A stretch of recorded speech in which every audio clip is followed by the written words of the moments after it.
Curtains have opened up the auditorium to usher the performance of Pablo. Spotlight shines overhead. Director raises their thumb. If everybody's comfortable, I'd like to welcome you to the show. Thank you for waiting to now unwind. Feast your imagination on what you find. What will you find? Past Babylon. Past Babylon. Past Babylon. Past Babylon.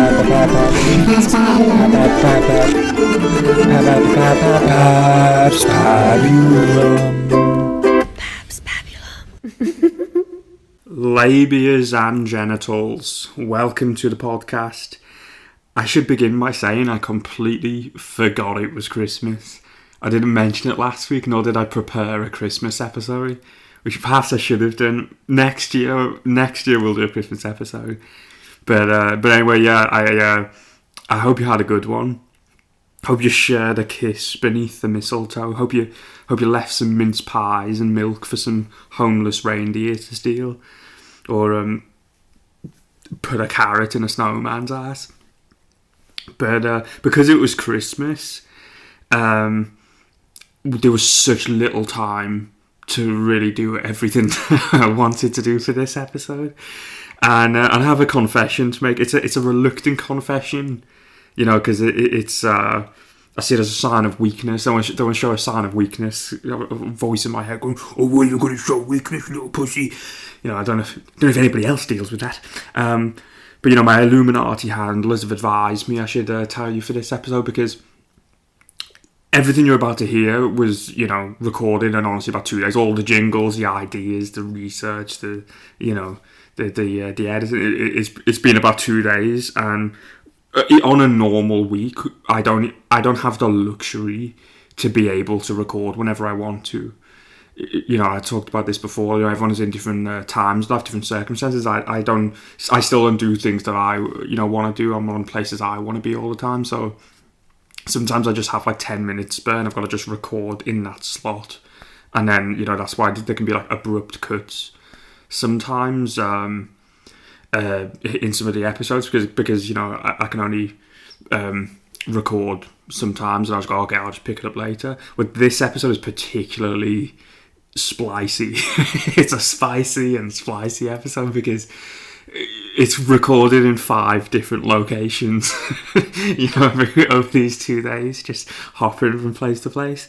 So yeah, I did want to make you aware that. Just do keep it in mind when you're listening. But and then, you know, I don't want to confess to biting off more cum than I can chew with all of these education episodes. You know, simply I think maybe I timed all of this wrong. I should have maybe waited in the future to do it, because I have to figure out all of the times for editing and that kind of stuff. But I think the ultimate solution is just, as I say, going to be reducing the time of the episodes in the future. But make no mistake, this is a modern Christmas miracle.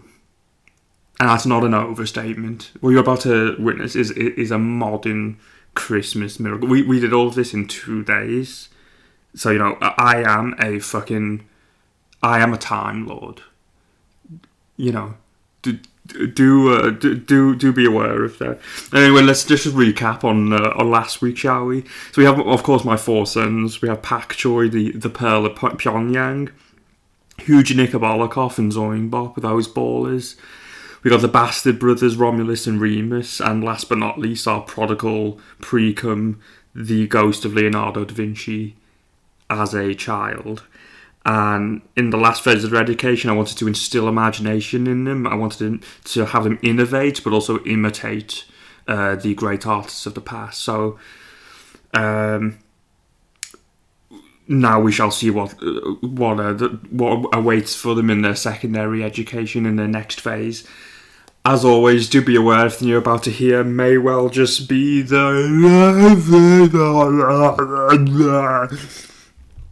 So in this phase of their education, there'll be teenagers, and I think this is the time in life where you start to see patterns emerge. I mean, I remember being this age, and I'd look at a word, and it would be like, disgust, disdain, discharge, and I'd think, okay, what's the DIS about? Like, why is DIS in all of those words? Like, what's the connection? Start to take just a natural interest in etymology around that age, and it was something that was never being taught in the school. It's just I started to just be observant outside of school and start to have a pattern kind of recognition was coming into play. And so I think this is the time where, like, I don't want them to just start writing like couplets and quatrains and sonnets, as I said last time, which they will be doing each morning to get them in the habit of writing the method I learned from painters. Now I want to break it down even further into like iams and trochees and dactyls, etc. Because if you told someone to do that immediately, it would be a nightmarish proposition. It's just to learn about like the poetics. But when you've written thousands of poems in your life, then it's like, then it makes sense to understand all of those things, like to understand what are like the constituent parts of every meter. And then you start to go like, okay, well, now you can see when a verse becomes jarring or something. You start to have mastery and control over those things. So they must have a touch of the tism when it comes to the metrical department in the rhythm, the rain men of rhythm. I mean, they should have mastery over from bracts to pyrrhics to molasses to choriams. I wanted to have all of those things. So that's how they'll develop in this part of their education, and they must also become observant. Like I said, this is naturally just what happens around this age, I think, where you just become observant of the world, and they will become philosophers. It's essential that they become philosophers as artists, and really, like, the two things are very similar. Like, you live on the outskirts of society and must observe society. That's like a crucial element to both things. So I want to revive the medieval trivium, which is the study of grammar, dialectic, and rhetoric. And this is why I think it's useful to have them in two groups of fives. Not only will they be playing like footy and stuff still, but if you have two groups of five, you can have my ever watchful eyes look over them at all times. I think it's a pretty manageable number, but also they can they can have a debate. They can debate anything in kind of like two groups of fives, and I do get it. Like, atheists have ruined debate. Like, this whole point with like the persuasion of rhetoric, and also the idea of dialectic, that you have a concept of an objective ultimate truth, and you're both sincerely pursuing that truth, and whatever is the truth you'll accept.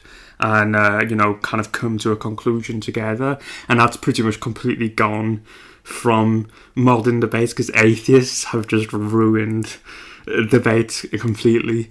It's just a stalemate of stubbornness, and they've like constructed an entire career around whatever opinion they have. So they're never going to change their mind. Just like, take that, Christianity, you got pwned.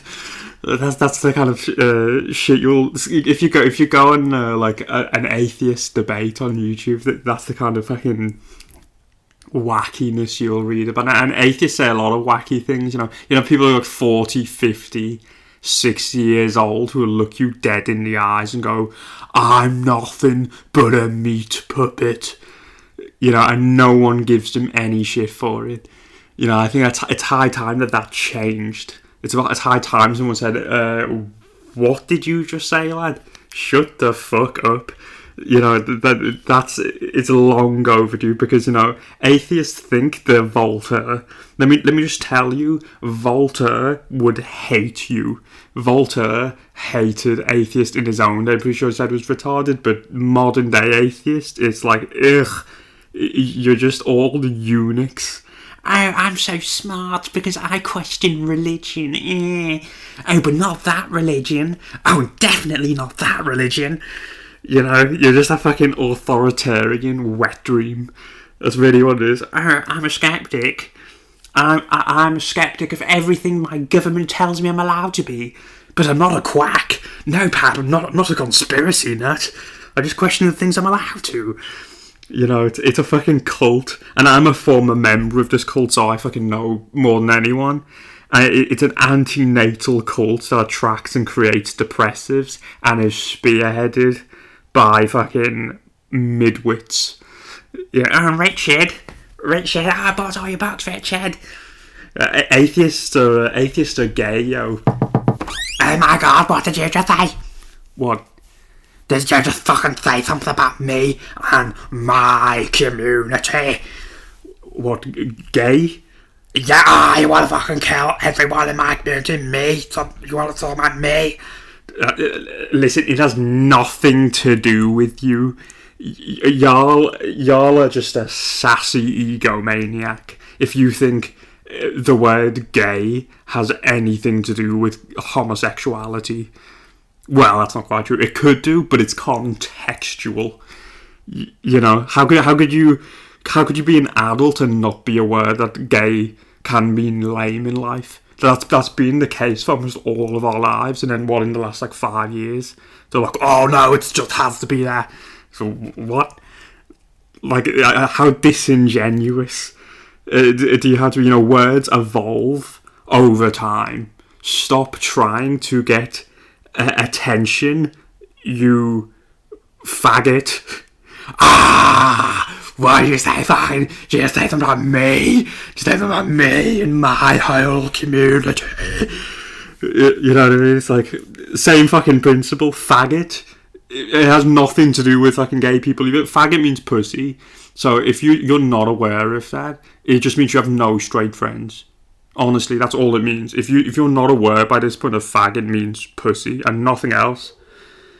Well, I'll say nothing else. It could mean something gay people, but in most contexts, 99.9% of all the times it's ever used, it just means pussy. If you're not aware of that, it's because you have no straight friends, which kind of becomes, you know, bizarre. That you try to criminalize something that you don't understand. You know, it's just a word that has the same sound but a different meaning. You know, a homonym. And look, I'm not homophobic. I honestly couldn't care less. Genuinely, I'm not the guy. If you think that's me, you're wrong. I'm not the guy. I do not care.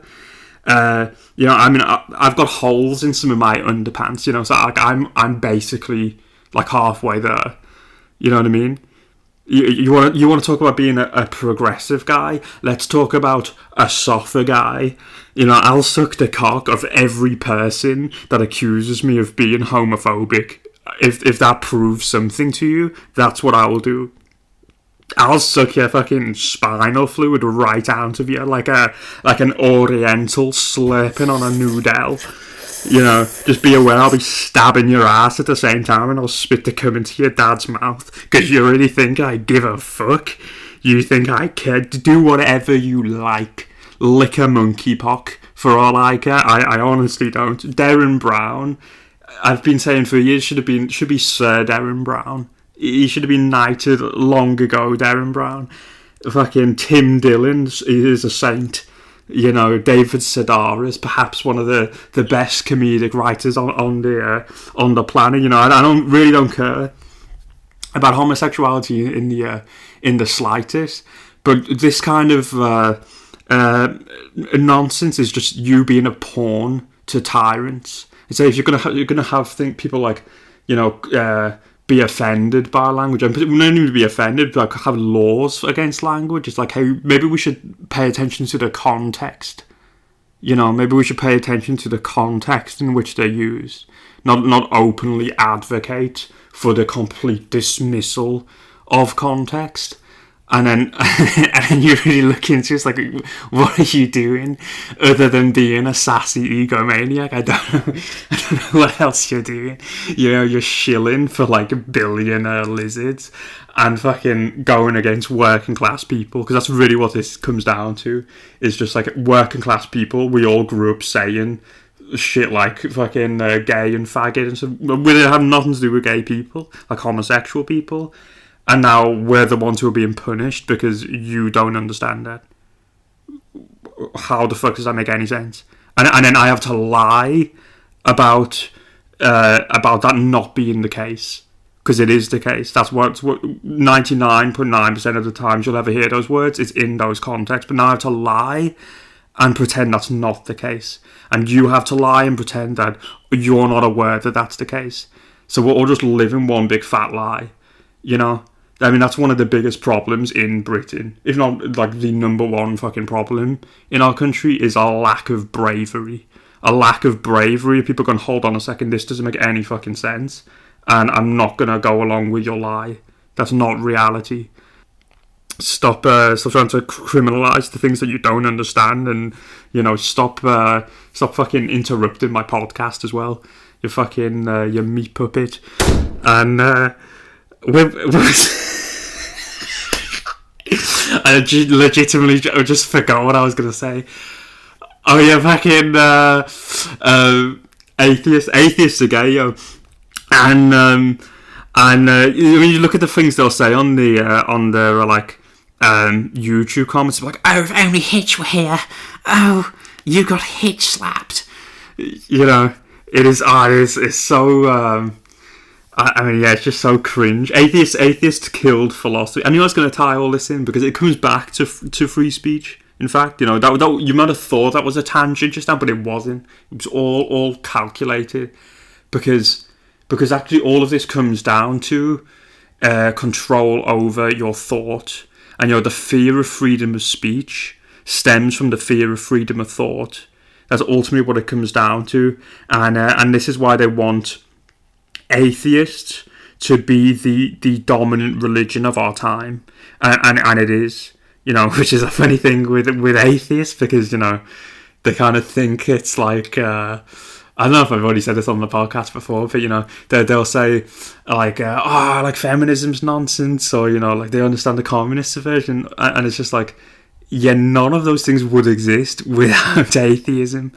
You know, atheism is where it starts. You want about slippery slopes? It's like atheism was the slippery slope.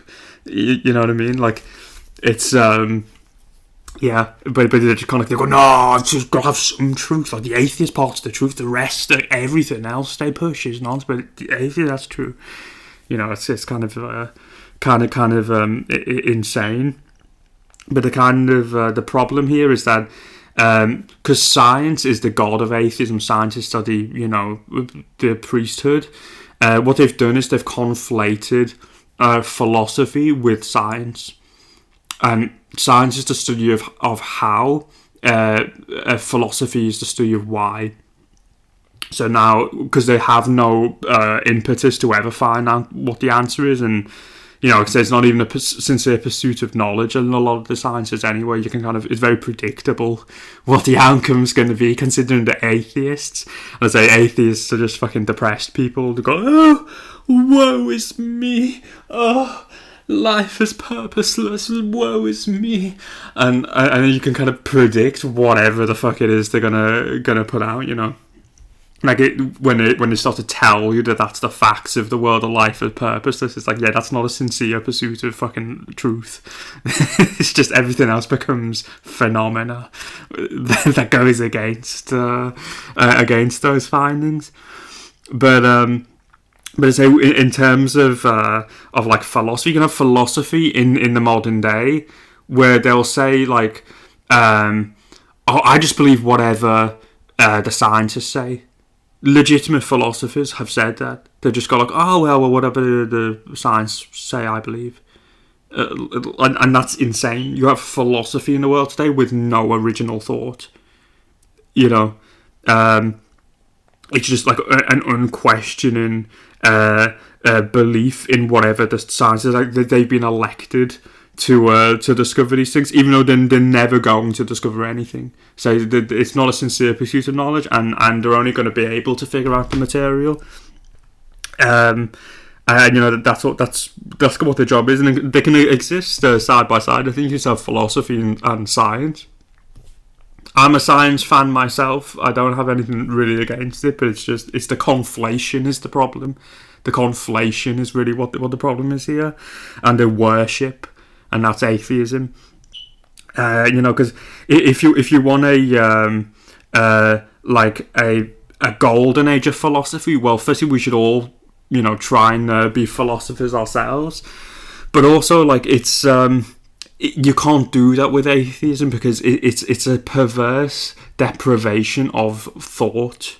Say they are scared of free thought to the point where they want to control every single thought you have. The reality of thoughts are that you can be assigned to someone who's very intelligent in one area of life and still have a lot of retarded thoughts. And you can be a retarded person in life and have a lot of philosophical and profound thoughts. And you just have to weigh up those two. What happens with atheism is that they worship status. Again, this is why it's a chosen religion, because we live in a status based society, a credential based society, which again is the opposite of artists. With artists, we're more inclined to be like polymaths, and do multiple things at the same time and this kind of stuff. Which that's not the case. With this, it's it's experts. You have to be an expert in one field with that credential. It's why it's why they can manipulate society in any way they want in the media, because all they have to do is just say like insert agenda here, say experts. And because atheists worship the expert, they'll go along with, oh, well, what's this guy? This guy's not qualified. They won't accept any criticism because they just worship status. So it's all about so that's what happens here. So if now, I say it's the reason why it's a perverse deprivation of thought is that it's like life is a very psychedelic thing. Life is truly a very psychedelic thing, and we should be able to think in our lives, why are we here? Just to ask that question, why are we here? And to sincerely be trying to find an answer to that. Why are we here? But with this worship of status, and they'll just go oh, well, that's not your job to think about. Oh, the scientist will take care of that. You don't have to think about that. It's not your job to think about that. And then you even add in the hours of work and all this kind of stuff. It's people don't have the time to think about that. But again, to have a philosophical golden age, everyone should try and be philosophical, and you can go okay, that was a retarded thought I had, and that's a good thought I had. You know what I mean? I mean, this is what happens in the fucking the school of Athens. You know what I mean? That's what they talk about 70% of the time, which is queefs. You know what I mean? You look at the fucking picture of the school of Athens, it's just fucking Euclid with his fucking protractor going, no, I think it's has been trapped inside of the and then Plato and Aristotle interrupt and go, no, there's a mouse in her pussy. There's a mouse in her pussy. Epicurus, bring your wife over, we'll cut her open. And that's philosophy, that's high philosophy, and that's what we have to get back to. You know what I mean? Just the understanding that we can all say ridiculous, silly things most of the time, and also be philosophical. Whereas again, this fucking worship of individuals is just idolatry. Idolatry of scientists. It kills philosophy completely. The other area where it kills philosophy is okay, let's have okay, what happens after you die? Let's ask that really profound question in philosophy. What happens when you die? And then an atheist joins the conversation, goes, I think when you die, you're worm food. Okay, and now where do we go? From there? There's nowhere to go. So that entire field of philosophy is now dead. The same thing when it comes to another field of philosophy. What's beauty? Beauty's just subjective. How many fucking times do you want to hear that? It's been bullshit, absolute nonsense. But they keep just parroting the same fucking point, and now philosophy's done. Philosophy is gone. You know, you cannot have atheism and philosophy. Atheism is like the runt of philosophy that no one ever took seriously, and now all of a sudden you think that it's fucking like the liberator. You know, he's just fucking Unix. That's really all it is. Yeah, I mean, where the fuck were we even gonna go with that? Like, oh yeah, the reason why we need to revive philosophy, I say, because it's important for artists to be philosophers also, because as I say that artists are nature's counterweight to the misery inflicted on the world by tyrants. So again, you know, if they say you must take something seriously, you have the ability to satirize it. If they say, you know, you must have this particular thought that everyone must have, you can say, well, here's an alternative thought. But again, that requires original thought. So again, it's like, I'd like the entire country, I'd like the entire world to be more philosophical, and to kind of believe in themselves to a point where it's like, you can think something profound. But it's like, and not just have like it be dependent upon, you know, some incel scientist. It's like, why would you do that? It's just, it's you'd like to some degree, but it's not negotiable for artists. Artists must be philosophical, and I think it's with people being offended by stuff. It's like, you have to be on board with truth and logic. And that's the point. It's like, now you can have that when we're learning dialectic. You know, when we all agree, like, oh, there is an objective truth we're working towards here, then you can, you know, be malleable. You're not going to be stubborn in your ways. It's not like dogma you believe in. You can question everything. Everything's allowed to be questioned. Everything's allowed to be, you know, there's like no emotional attachment. And again, this kind of ties into how the world is now, with people being offended by everything. And, you know, it's like, what you're witnessing is an anti-logic world. Because when you get rid of logic, emotion takes the reins. So everything just gets transmuted. And now people no longer have a belief in something, you know, because of the experiences they've had or the informational input into the brain. That's not why they have an opinion on something. It's because they're like bad and evil and hateful. You know, that's why they have an opinion on something. And they have an opinion because they're good and loving and caring. It's like, and it's got nothing to do with the information at all. It's got nothing to do with the information of both people, and that and both sides have kind of lost faith in being able to convince the other one through rhetoric, through argument. But because again, it's how can you be a loving or caring person if you have that superpower? You have the superpower to be able to turn a supposedly hateful person, because of their belief, they're hateful. You have the ability to convince them, and you make zero effort to do that. Then how are you a loving person? You have the power to change that person with logic, and yet you're using zero logic. You'd rather just dehumanize them and completely mystify the brain and say that's a hateful person. It's not a hateful person, it's just the information they have is wrong. That's it. You know, so you have to restore the belief in being able to convince someone through logic, in using logic. You know, for someone to be anti-logic in society should be like, I mean, I'm not even exaggerating. Like, it's actually more harmful to society to be anti-logic than being a crackhead.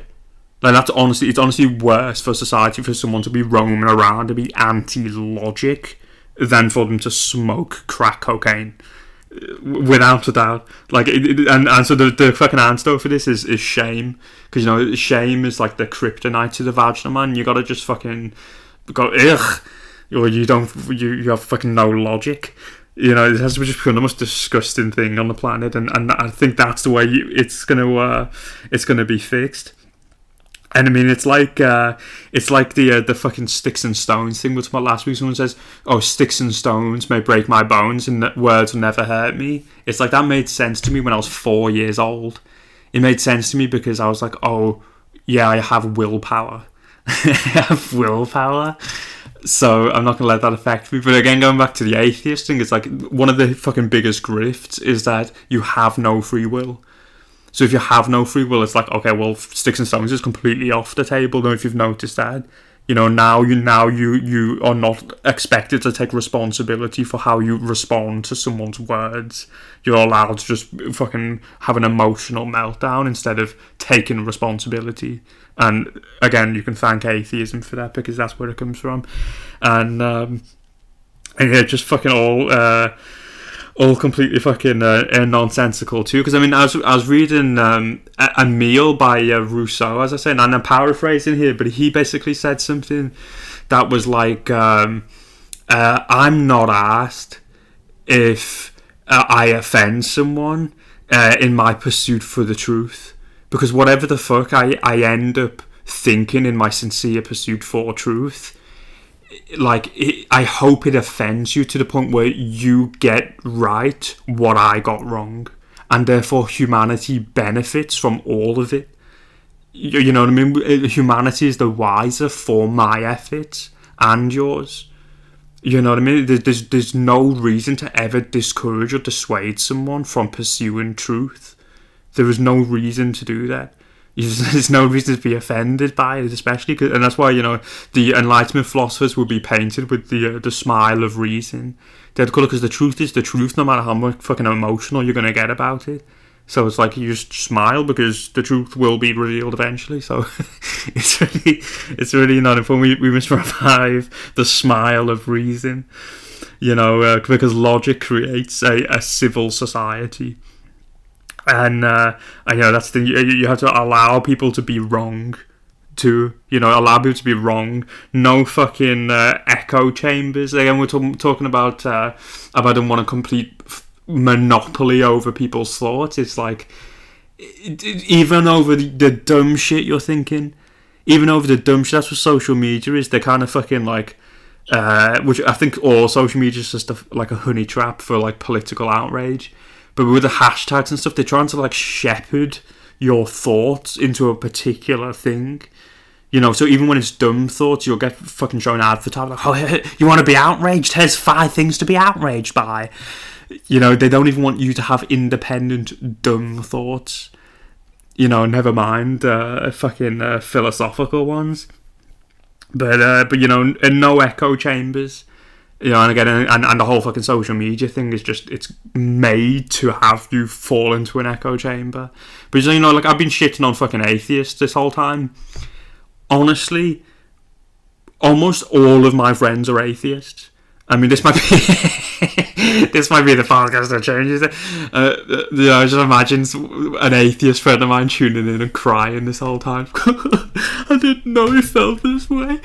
But no, they all do. But that's the point, is like I'm mates with it. And you say, oh, why am I friends with so many atheists? It's like, because they have the best music taste, obviously. They have the best music taste, they've got the best film taste, funniest people, so it is what it is. But you know, like, I'm friends with atheists, and that's just one thing. It's not even a big deal, you know what I mean? Like, okay, we differ on, like, I think they're mentally ill, but it's like, you know, it's just different on one thing. Same thing with, like, feminists. I shit on feminists all the time. I'm friends with a feminist. Is she a whore? Obviously, but it's like, you know, we still fucking, I still talk to people. I still understand, you know, their point of view.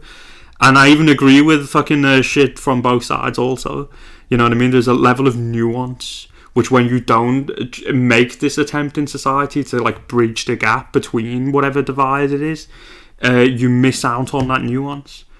You know, and I say this is just tyranny. It's what you're witnessing. It's the hotbed for tyranny is this kind of divide where there's no attempt to kind of bridge the gap through debate, through logic, through reason, you know, through communication.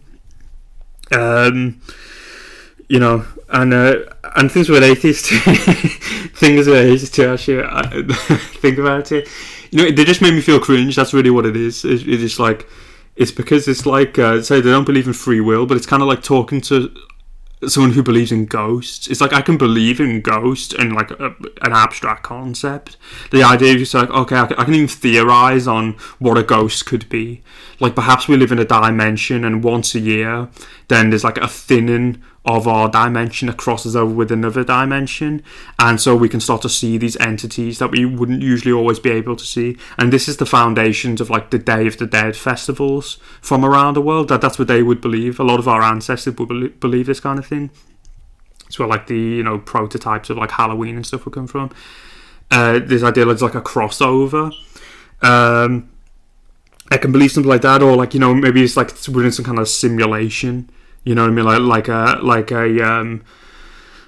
Like an illusory world, and perhaps it's kind of a glitch in the program, and that glitch is kind of predicated upon the energy of like trauma. So you'll just see this kind of like replay like a film over, and maybe you can see that even though it's not actually there anymore. I can kind of like hypothesize these things with ghosts. But it's like, and what an atheist is like, it's like a ghost hunter. That's like, oh, what do you mean? There's no proof for ghosts? Did you not watch Most Haunted? And they just give you like wacky evidence for it. And or they're like, oh, did you not see the scale? Did you not see the spike? Like that shows there must be a ghost. It's like, if you think that's not that much different from an atheist, ask an atheist what their proof for the Big Bang is. Just talk to them, go, hey, what's your proof for the Big Bang? The background radiation, you not see the spike. It's the same shit. It's exactly the fucking same. They just have so many dubious, like, so many dubious pieces of evidence that doesn't really back up for what all of the claims are. And then, it's cringe because it's like, they show you things thinking that, like, I wouldn't have be aware of it. Like, let's throw a name out there, like Sam Harris, for example. So the whole grift is that, there's no such thing as free will or whatever. Like, I've seen Sam Harris and fucking Richard Dawkins and whoever else. I used to be an atheist, so it's like, I'm well aware of all of those things, but it's not good information. It's not good evidence that they provide to make such a wild claim. So for you to believe such a wild claim is just proof of you being gullible. That's really all it is. But it's like, it's that gullibility that then kind of makes them pat themselves on the back and go, I believe this, so I must be really intelligent. It's like, it's just a wild thing, It's like, I say, but what the fuck was even going again? This is a wild episode so far. So I hope you're sticking with me. You're welcome to Fast Fabulum. It's but the thing is, they shouldn't be in an echo chamber because they should be able to play devil's advocate. So they want to debate everything. We were going to reopen every field of philosophy and truly debate them, because a lot of people say like there's no such thing as an original thought almost, so there's nothing new under the sun, which I can go along with, but it's kind of like, I don't know how important it is, but it feels important to me that we kind of have to live for ourselves and rediscover any thought that may well have been in the past. I just have an overwhelming intuition that that's what we have to do. You know what I mean? Like, it's not important. There's someone fucking 2,000 years ago who's thought along the same lines. We must think as if we're the first ones. You know what I mean? And that's how you keep it going. The idea, like, well, they did it in the past, and now we're gonna fucking apply to be on fucking Big Brother and fucking insert a butt plug. You know what I mean? It's like, with civilization just collapses. You have to keep going with a philosophy. You know what I mean? You have to like build on the shoulders of giants, as we said last time with the arts. Let's do the same with a philosophy. And as you play devil's advocate, but you need to know the other side's point of view to be able to do that. We can set up fake trials in all of this. Perhaps we'll say, Romulus and Remus have stole some grapes, and they'll be on trial. But perhaps, the motive for it was like they wanted to be in solidarity with fucking Huja Nikabalikov and Zoinbop. You know, moral ethics. We want to introduce all of these things. I think that and this is what I will take over all of this shit throughout this phase of their education. I think that political history will now be taught. As you know, I think this was around the age I figured out the pantomime of politics. I was about 12 years old. I realised the sham you call democracy is golden cow. Golden cow or golden calf. I'm not sure. I always forget that, you know. But some gold you can fucking suck the nipple of anyway. But it's fucking bullshit. So I think that's the right age to kind of start teaching that. But as I say, I'm confident with me taking these elements of their education, but you must have a humility as a teacher and understand your own limitations. So as I say, in the last phase of their education, I was teaching them music, for example, because I'm self-taught as a musician, and I can play a variety of instruments like guitar, harmonica, piano, kind of shit. But, you know, completely self-taught. Although I did have piano lessons as a kid. But I honestly learned fuck all the entire time. I took the lessons because I was like 10 years old, and the teacher putting on the lessons was 15. And I remember I'd go there and she'd go, "Wow, Pab, your fingering technique's remarkable." Well, I can't say you're the first girl to have told me that. She would just look disapprovingly at my parents. I didn't learn anything the entire time. I was just trying to learn scales, and so this kind of brings up an age-old debate of like classically trained versus self-taught. And here's the kind of the issue with it, is that like there are a million people who can play Mozart, but barely any can compose like Mozart.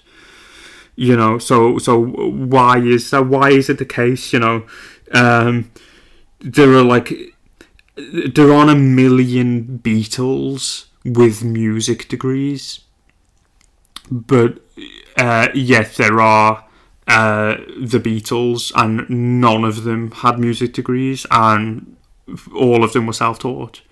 Like, is that not something worth thinking about? Like, what the fuck's going on there?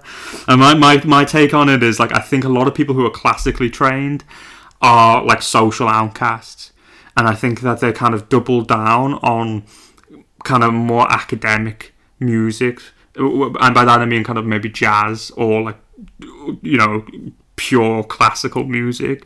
If not that, because with them being social outcasts, they'll become like into fucking like, they go, I'm a goth, I'm an emo, because they get bullied or something like that. And so there's very little room for them to go like, hey, here's some cool, good music, and I'm going to play this music. Like, there's very little room for that. And I say when they kind of have this worship of status, again, going back to atheism, like it's they sort of respect academia. So when you go to academia, and this is kind of the same problem for all of the arts, they become pretentious, because now you basically belong to the state, and the state will just subvert your art. So they'll say, like, in poetry, they'll be like images and things like this, like, okay, we'll get rid of like wit and like rhyme and form and everything, which none of the public asked for, none of them ever bought into, and none of them ever will. But it's like, that's what they get told to go and do, and then the artist would be told like, oh, you know, splash and come against the canvas, and like, that's like high art. And with music, it's all like theoretical, you know, and it's like they've kind of lost track of like, does it sound good? Is your art good? And it's clearly not. It's clearly a downgrade, but then it's because they're so pretentious. They're like, oh, you just don't understand. You just don't understand. It's just too highbrow. It's like, it isn't. It really isn't. It's just, they've just over like theorized every component to the point where they've lost grasp of reality, and they have the kind of incestuous intelligentsias that allow them to just like subvert all of these art forms, and they never question at any point like whether who's the guy who came up with this idea to begin with. Because the second you look into it, you're like, oh, it's pretty obvious, just like societal subversion. But you know, they don't go along with that. So they you know, they actually believe that it's like some kind of advancement. Like with music, for example, you'll find people and they go like, oh, it's like the drum beats are like 30 beats per minute and the guitar's like 300 beats per minute. So it's like the two ends of the spectrum. It's just entirely theoretical. It's like, hey, yeah, but lad, it sounds shit. You know what I mean? So it's like, can we just start to pay attention as to like what sounds fucking good and what sounds wank? Like, I think that's the kind of main deal. So that's what I offer. In the first phase of education, I teach them how to make good music, to understand what is a decent tune, and that's the kind of core element, is the creative element. Because, like I say, when there are these like classically trained people, the people with like music degrees and stuff, you belong to the state. The state does not want to have a million Beatles. That's what all of that subversion comes down. They don't want a million Beatles. Don't want a million people saying, "Hey, we learned these instruments by ourselves, and you can do the same." And we want you to read the Upanishads and think for yourself. They don't want that. They would rather have your 4-year-old daughter twerking to wet ass pussy than have another Beatles, than have another Kinks. They don't want that ever again. Their ideal world is your fucking child doing the Illuminati eye to fucking Moloch on MTV, fucking, you know, and all music made by machines and wiggers. That's what they want. That's your future. All music made by machines, arpeggio free, and made by wiggers. You know, your best chance is they'll let you produce it for them. That's what they really want. They're not gonna teach you how to be the fucking Beatles. You know what I mean? They can't. And it's just all about theorizing and dissecting. That's really what it comes down to. But you see, it's there can be some kind of backlash against the kind of self-taught by the classically trained. Because, you know, they'll say things like, oh, I can tell by the hand shape when someone who with someone who's like self-taught. I can tell by the hand shape if they're like self-taught. You know, which you can't. And if you can, 99% of people who will ever listen to someone play a piano will not be able to tell, but they'll go along with it, I think, because they kind of have to justify them spending years as children playing things they didn't want to play. So they have to kind of justify that for some reason. So they'll say things like this. They'll say, you know, they can tell by the hand shape, etc. And one of these people is actually Mr. Janikabolikov, who's you know, Hugh's father, Vladimir, and he's classically trained. He's a classically trained musician, and he says things like, "I can tell by hand shape they're gay." And you see, he is an actual homophobe. You see, this is why context is king. You know, that's all I'm saying. This is my entire shtick, and you know, I try and explain to you know, it's not how it works, but you know, he struggles with something just as I struggle with some things. In the music world, you know, like I struggle with key changes, for example. I can play a song, but if someone said to me, "Hey, can you change key?" It would take me a couple of minutes to really think about, like, okay, what chord would that be? Like, it wouldn't be an instantaneous thing, which for people who are you know, classically trained, and that's not a real difficult thing. And the same thing for like arpeggios or something like that. You know, like if someone asked me to play lead on a song, then I would think like, oh, what like kind of scale would I have to? What notes that? You know, like, and I don't want to mystify the brain in any way, as I said before. Like, if I wanted to learn those things, it's just information. that I would have to put into my head. That's really all it is. Like I could learn that knowledge, but it's like when it's not your primary focus in life, you just tend to have a few of these gaps as a self-taught person. So, you know, say like when it comes to scales and arpeggios and stuff, that's where it's kind of my downfall. You know, Mr. Janikabolikov is just bemused by the whole thing. He's like, 1 minute you don't teach them arpeggio, the next minute they suck dick all of Ukraine. I say, you know, yeah, I don't think that's how it works, Mr. Janikabolikov. He doesn't like the Ukraine. He doesn't like the Ukraine either. You know, he actually said to me whenever he goes to take a shit, he'll say, "I'm going to Kiev." And he told me another thing once. He said, whenever my Oma was on her period, she'd hold up her tampon and say, "I'm going to Sevastopol, a woman's shelter, Donetsk." And another thing as well is like I can't read music, you know, and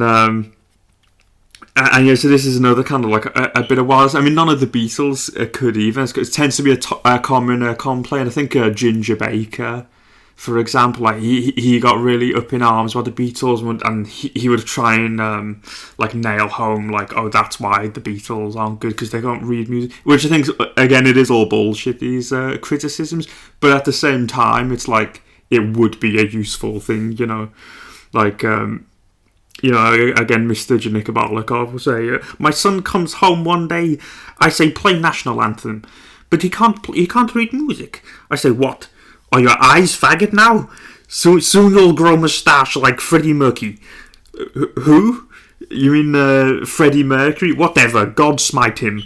You know. And look, I don't regret taking music for my academy in the early phases of education. Like I said, it has a use. There's this kind of creativity that you get from exploring something when you're self-taught, because I feel like when you know everything there is to know about the music because you've been taught properly, they're like, oh, well, what does this like discordant chord sound like? And they gravitate towards, you know, what's kind of a niche thing, what's like avant-garde, like, and that's what they're always looking to find. Whereas like when you've been unintentionally playing shit things for the for like the formation of your learning, you want to gravitate to only what sounds good. You know what I mean? I think that's what it ultimately comes down. You're like, no, I've played enough shit things when I wasn't good, so it's like I want to only play what sounds good. And you develop an ear for what sounds good. And I've had enough playing around of just like, you know, messing around and slamming the keys all over the thing. It's like now I'm actually ready to play what is decent. So I say that to have those foundations, I think are very important.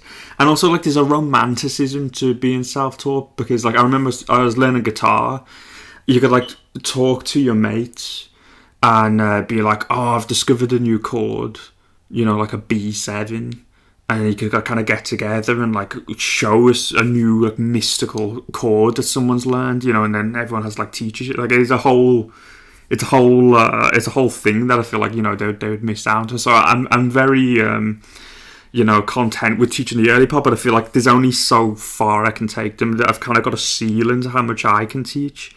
So I shall pass the baton on to Miss Janikabolikov, and he'll have them singing the national anthem in no time at all. You know, and also nothing about Mr. Janikabolikov is that he is also a grandmaster in chess, and I don't know if I've waxed lyrical about the game of chess. I'm pretty obsessed with it at the minute, to be honest, and I do have a long list of episodes I would like to do in the future, and chess is one of them. The only thing is I'm a little bit crap.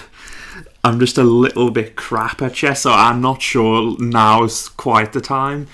But I like the idea of being good at chess. You know what I mean? I like the idea. I think it's a real like gentleman's game, and I've started to get. I'm getting better at it, you know. But yeah, maybe at some point I'll do a full episode on it. But I like it because it's like it's so humbling. Like no matter how like intelligent you think you are, play against like the computer at the highest level, or even just a high level chess player, and you're like, oh, I'm retarded. Like, it doesn't really matter what you do. You will just go like, oh, you're not going to win, and and it's a really great experience. It's like it's like a jujitsu of the intellect. You know, you have to start at a white belt, and it's like you just have to go through those phases and just take all of those beatings. So, you know, I think it's a really great thing to instill humility and also like create ambition. It's also feeding into the, I'd say the pattern recognition and all this stuff. But as I say, it's like I can play a few games with people, but you know, I'm no grandmaster. But Mr. Janikabolic over here, you know, he's like Gary Kasparov ain't got a shit on me. They say I'm supercomputer. They say my name is Deep Blue, but really it's just me and Copperbox. You know, he's he's very skilled. And the other thing with chess is I feel like because again, especially if you play with someone who's not as good as like a kid, or you know, someone who's at a very low level, what I've started to realise with it is that it's kind of a game based purely on instinct. You know, and like how reactionary a person is. You know, you have to kind of have like just a coldness and not like take the bait. Because that's what you kind of realise is happening with politics. A lot of any kind of propaganda, it's like people are taking the bait. And, you know, as I say, I feel like they'll be, 12 years old at this time. Yeah, I'd say 12 years old is a time where you should understand democracy is a sham. I think that's just the age I was when I was like, yeah, this kind of seems like bullshit. So I say, you know, this is time to probably learn about political history. And again, chess is a good example of that. You know, I would say really every voter should be a chess grandmaster, at least every politician, because it shows like you have foresight and hindsight, you know, the things the vaginal mind lack. And it's a game of logic, an intense amount of logic. You're not being sucked in for like short-term gains. You have to like see the bigger picture. You have to be 20 steps ahead. And was I just saying something about fucking, you know, playing against a lesser player and just going completely off track then? I think I did. This is, I mean, what is time, really? I think, when you play against a lesser player, what I've noticed is that if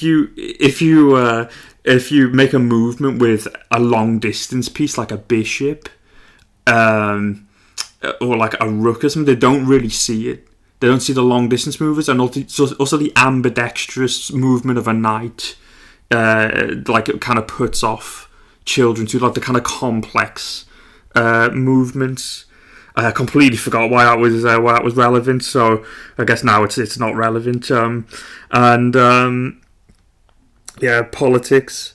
But I say what's funny with politics is people were like, yeah, because like I'm the king.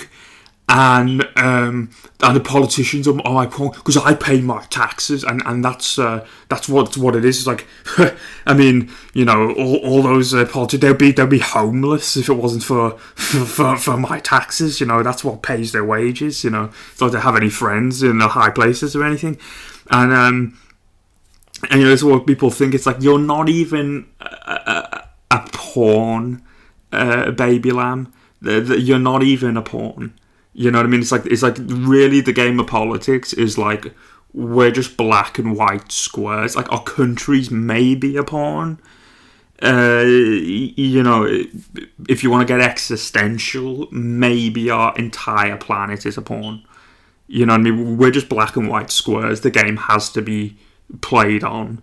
You know what I mean? The decisions have already been made well in advance. Like the way politics tends to work, I think, for the most part, is if you ever read upon the Balfour Declaration, I mean, I highly encourage you. You can go on Wikipedia, and it's like 4 or 5 drafts. And the Balfour Declaration is when they decided to create Israel. So all of these like plutocrats, like the Rothschilds and Warburgs, and everyone got together, and they say, like, hey, we're going to create Israel because that's the the fatherland for the master race. So they're like, okay, we'll get together and we want to make Israel a thing. So now what we need to do is like put forth this like declaration, and the way they talk about it, like, okay, so France is going to do this, then England will do that, then America's going to do that, and it's like that is politics. That's the game of it. It's just billionaire plutocrats going, oh, we'll make England do that, and then they'll do that, and that's basically what it is. And they just go like, now with this word, like, we've got to change this a bit because the public opinion's not quite ready for that, so let's just change this word and redraft it, and we'll put that down, and it's just multiple versions of this until they go, yeah, we've worded that right, and now we can finally like whatever we wanted to happen from our like secret society, and we put out into the world through. They just launder the decisions through the media, basically, that they also own. So then, they come up with something, the media gives you like propaganda over the span of like a year or two, and then a simpleton will just go, yeah, I think that's a great idea, yeah, let's have Israel, let's oh yeah, vaccine passports, that's exactly what I was thinking, like, and they actually think it's representative of them, but it isn't. Obviously, democracy is a sham. I think in a civilized world, people understand that democracy always leads to tyranny. It's a laughingstock in a civilized world, just as atheism should be the laughingstock of philosophy, because it's the runt of philosophy, and always leads to degeneracy and suicide, and that's what it's there for. So chess will be taken by Mr. Nikobolikov. And there's another thing too I'm not great at is martial arts, and so he'll take that to the next level. He'll start have them pumping some iron, and I'm thinking maybe in the future he might take a military history too. I haven't fully thought out all of the syllabus thus far. If you haven't noticed, there's a lot of this I do kind of wing, but also I'm not great with technology, and a lot of people last week were like, oh, what, say you want them to live in the wild? No, I'm just going to get another guy to do that shit for me. Are you seeing the pattern here? That's what's going to happen, because I'm personally a Luddite. So I'm not really capable of doing that, but they will be well equipped, and as I said before, this whole endeavour is of course funded by North Korea, and we do have a North Korean child in our midst called Pak Choi, and so I'm thinking the technology shall be taught to them by his father, Zachary Choi. He should teach them science. They're going to learn all about nuclear physics. The knowledge of plutonium is going to be unparalleled, and they're going to be experts in electricity. They're going to reverse engineer even higher tech than they did before. I was thinking we're going to go over Zoinbop's mothership that crashed. Unfortunately, throughout the carnage, we couldn't really salvage much from the wreck. We just kind of had like his mother's breast, just an areola is the only thing we managed to get from that wreck. Astra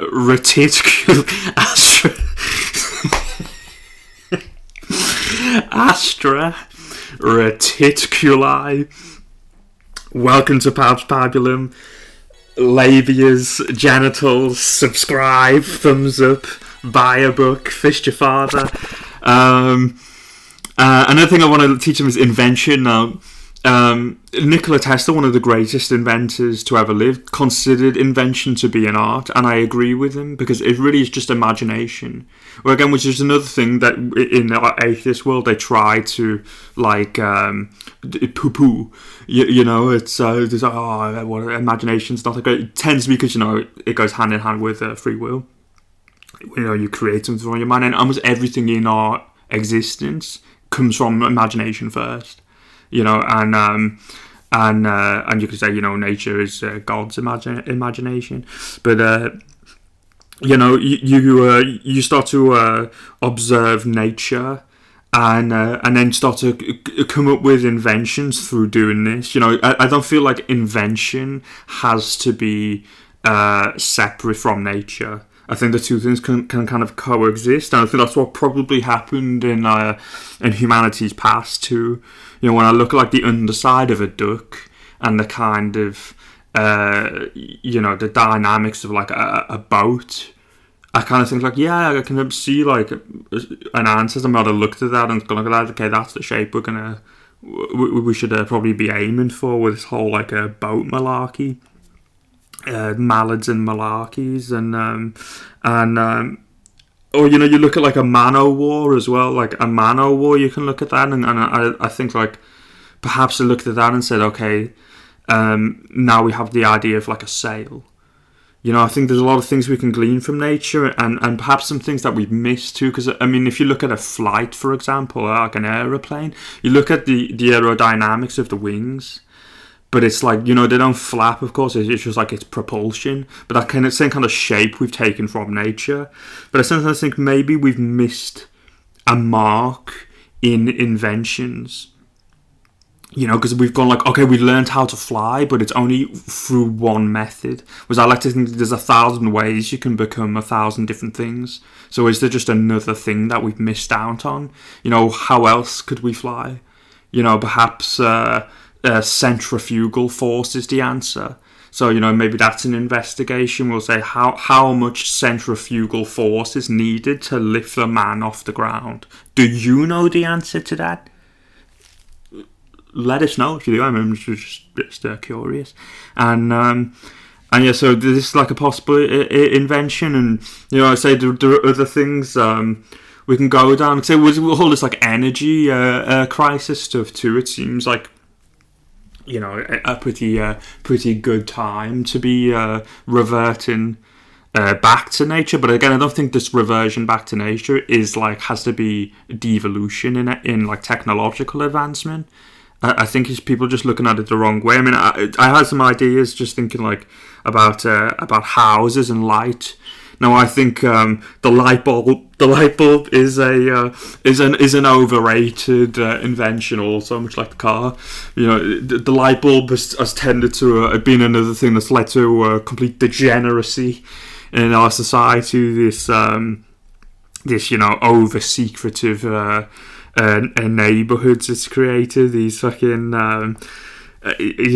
moths.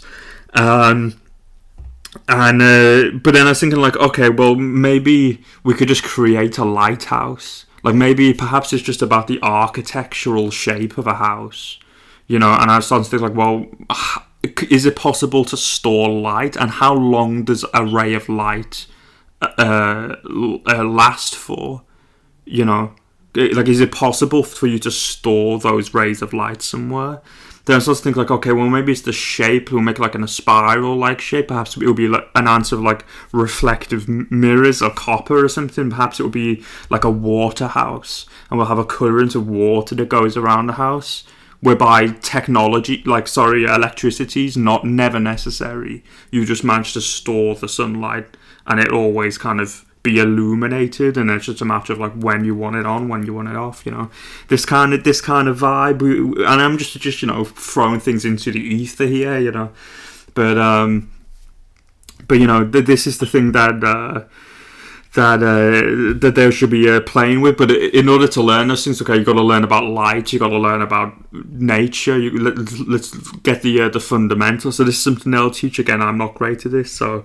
Mr.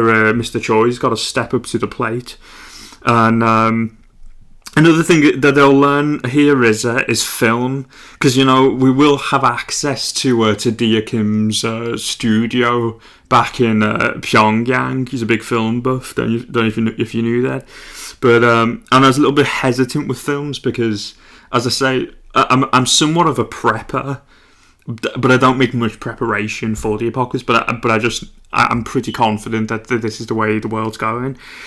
So there's a bit of hesitancy when it comes to like technology with me, and I feel like I would rather like have them have like playwrights at the foundation, because I feel like plays are the things that will stand the test of time.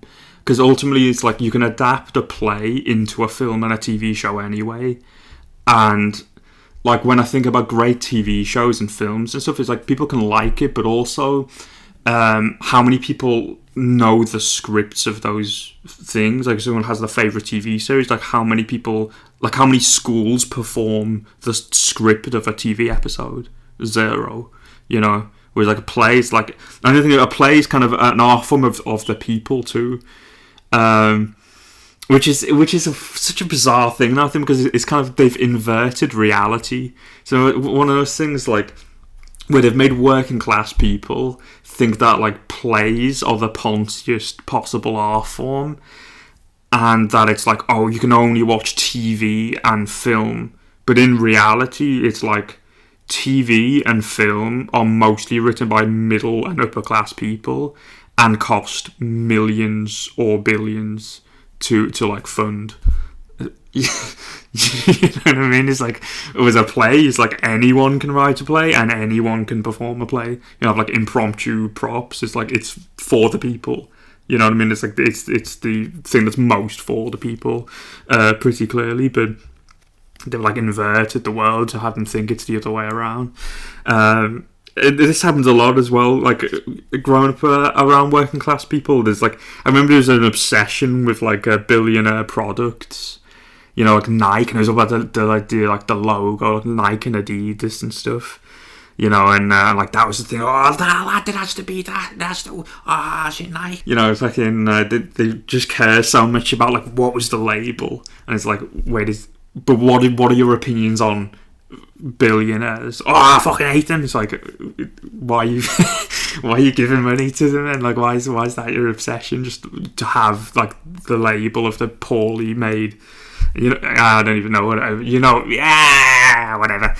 Like, there's nothing sacred, is really what I'm saying here. I can't imagine this happening in ancient Greece.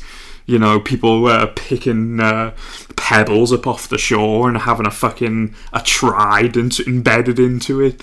You know what I mean? I've got the trident. You see the trident? Fucking Poseidon going, oh, I can assure you, I did not molest any nymphs.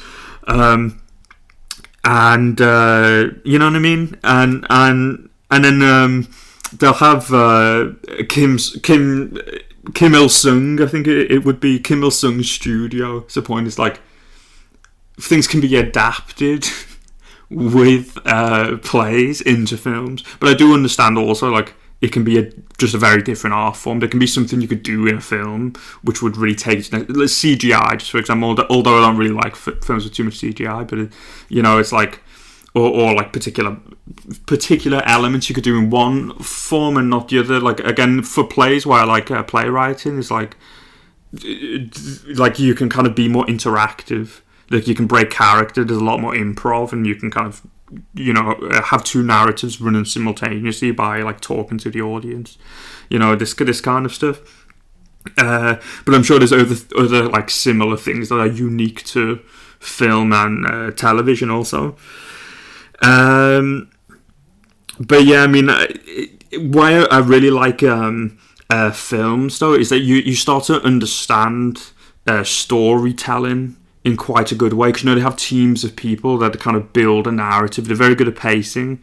They've really figured it out. So if you can kind of grow in your own art form and writing, just in general, just by like following what it is they're doing, and you kind of learn about the intention of the directors and how they orchestrate emotion. Because I mean, you have to be somewhat manipulative to be an artist. Like as a vaginal quality, it's a terrible quality to have in your personal life, but you just need like a little sprinkling of manipulation. You understand emotion to be able to orchestrate emotion to some degree.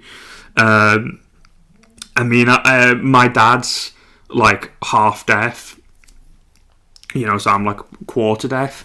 And when I'm with him, he's when he watches his like TV and films and whatever, he always has to put subtitles on to be able to understand it. So I was watching a film on his telly, and it's very interesting because it will show you the script, and then like something suspenseful will happen, and it will just say in brackets like suspenseful music playing, like, and it's super goofy when you see it. It's just like, oh, like they're just orchestrating the emotion here, and that's what the whole like endeavor is. Just how are they going to puppeteer you to feel how they want you to feel. But again, it's a very, very essential part of being an artist, is being able to do that. And I feel like film does this better than any other medium for particular genres. It kind of makes it come to life. I mean, you can have horror, for example. You can have horror stories. I mean, we've got our ghostly prodigal Pregum in the class. He'll tell you a lot about the fucking hemorrhoids on his mother's cornhole. That might be to give you a fucking tingle on your spine. But it's like, you know what I mean? It's not quite the Babadook. You know what I mean? It's not it's not quite a tale of two sisters, but this is I think where film excels. So in the same with all the other art forms, I want to teach them the great Hitchcock, Kubrick. I'm a fan of Christopher Nolan. Prestige is a great film. David Bowie plays Nikola Tesla. Speaking of the inventions, they'll learn animation, of course, the greatest film ever made, Ratatouille, and they can just learn about the camera. Again, you can kind of, in the studies of light overall in the scientific world, the natural world, I think that the camera is quite good for that also. And to kind of, again, reverse engineer the technology, find out how it was made and how can we remake it. And there's also just a lot of kind of useful things you can get from it, like particular angles. You can use tripods and take a picture at a particular angle that you wouldn't have really been able to do before without that kind of technology. Because like if you're a visual artist, you want to paint something, it's like in the past you'd need a model to kind of stay there forever, and that was their entire life. They just sit in one position for years. But it's like just get like fed apples and stuff. But it's like now you can just like take a picture, and now you just have that picture on you can just look at it as much as you want and study it and zoom in and all the rest of it. So it's like you have all of those technological advantages, and I don't think it's a bad thing. I think we should use it to our advantage while we can, and just kind of like play around with, like, as I say, all of its effects and angles and lights and all this kind of stuff. And the other thing too with technology that we should use to our advantage is the internet, because the internet's so fucked up. Like, you can find anything. You can type in like a beheading and you can watch a beheading. I was reading Da Vinci's like notebook, and he's like, oh yeah, it's like I just write whatever I see in my town, but it's like he only gets to see, like, his mum getting fisted, but he doesn't see that much on his day-to-day outings. How often will you see someone get beheaded? Maybe once in your life, and like, did you bring your notebook with you that day? Whereas like if you're an artist, you can just go, oh, I'll find that beheading, and not like look at the fear in the man's eyes as his head's about to be cut off. The tears of his mother and the arousal of the beheader. You can capture all of those moments, see exactly what tendon is moving as it happens to really empower the countenances within our paintings, within our sculptures, and all this kind of stuff. Take advantage of that now while we have the chance. And and a vast array of other things on the internet. Maybe I shouldn't have started with beheading, but you know, you can have like all the erotic situations in the world. You got like all of these things that you never would have, no one else throughout any other period of history would have been able to really capture in the ways we can. All of the wildlife, any animal, you could pretty much type in anything in any country and like get a real image. You can rewind it and watch it 1,000 times. Like it, you know, they use that to your advantage and start to really, you know, study those kind of like peculiar facial expressions and like rare environments and whatever else. Just make the most of it. And they will also learn how to make memes. They will learn memes, North Korean backed memes, and they will be phenomenal hackers. You know, and they're also gonna be podcast editors. So you see, all this is functional as always. So, you know, 20 years from now, they will be the editors of Pab's Pabulum. And they will also have their own podcast too. I mean, I want to put their philosophy to use, their rhetoric skills. You know, they will be the fucking the Parnassus of the airways. And there's another subject I was never great at was maths. Now, I got expelled like at the end of year 10 and then ended up going to a Jewish school. And I went to Jewish school maybe like a month to go in year 10, and I was there for like all of year 11, and then sixth form for a couple of months. I got expelled from there too. But when I was there at the end of year 10, I'd missed a few months of school, so they just kept giving me like maths tests to catch up on it. You know, so I was just smashing these tests, and I got told, like, oh, you're doing really good on these tests, because I was getting, you know, like 90% and shit. And then they were saying to me, well, you see, you could go for an A if you take the higher paper, or you can just get a lower pass score and take the or what am I saying? You know, take the lower paper, which requires a higher pass score, but the questions are easier, but the most you can get is a C.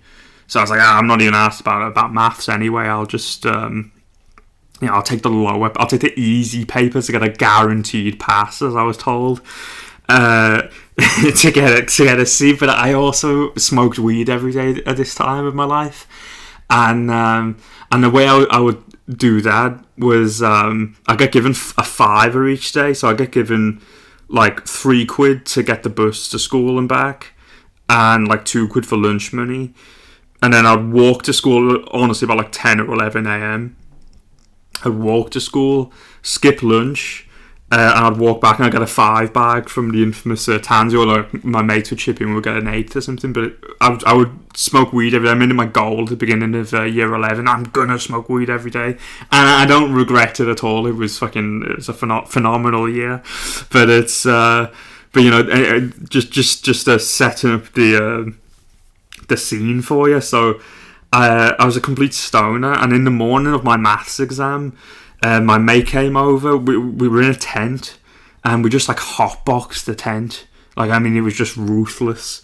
And I turned up for this maths exam, and I was just well too high to be able to do it. And I had no ruler, and I remember I sat down, and the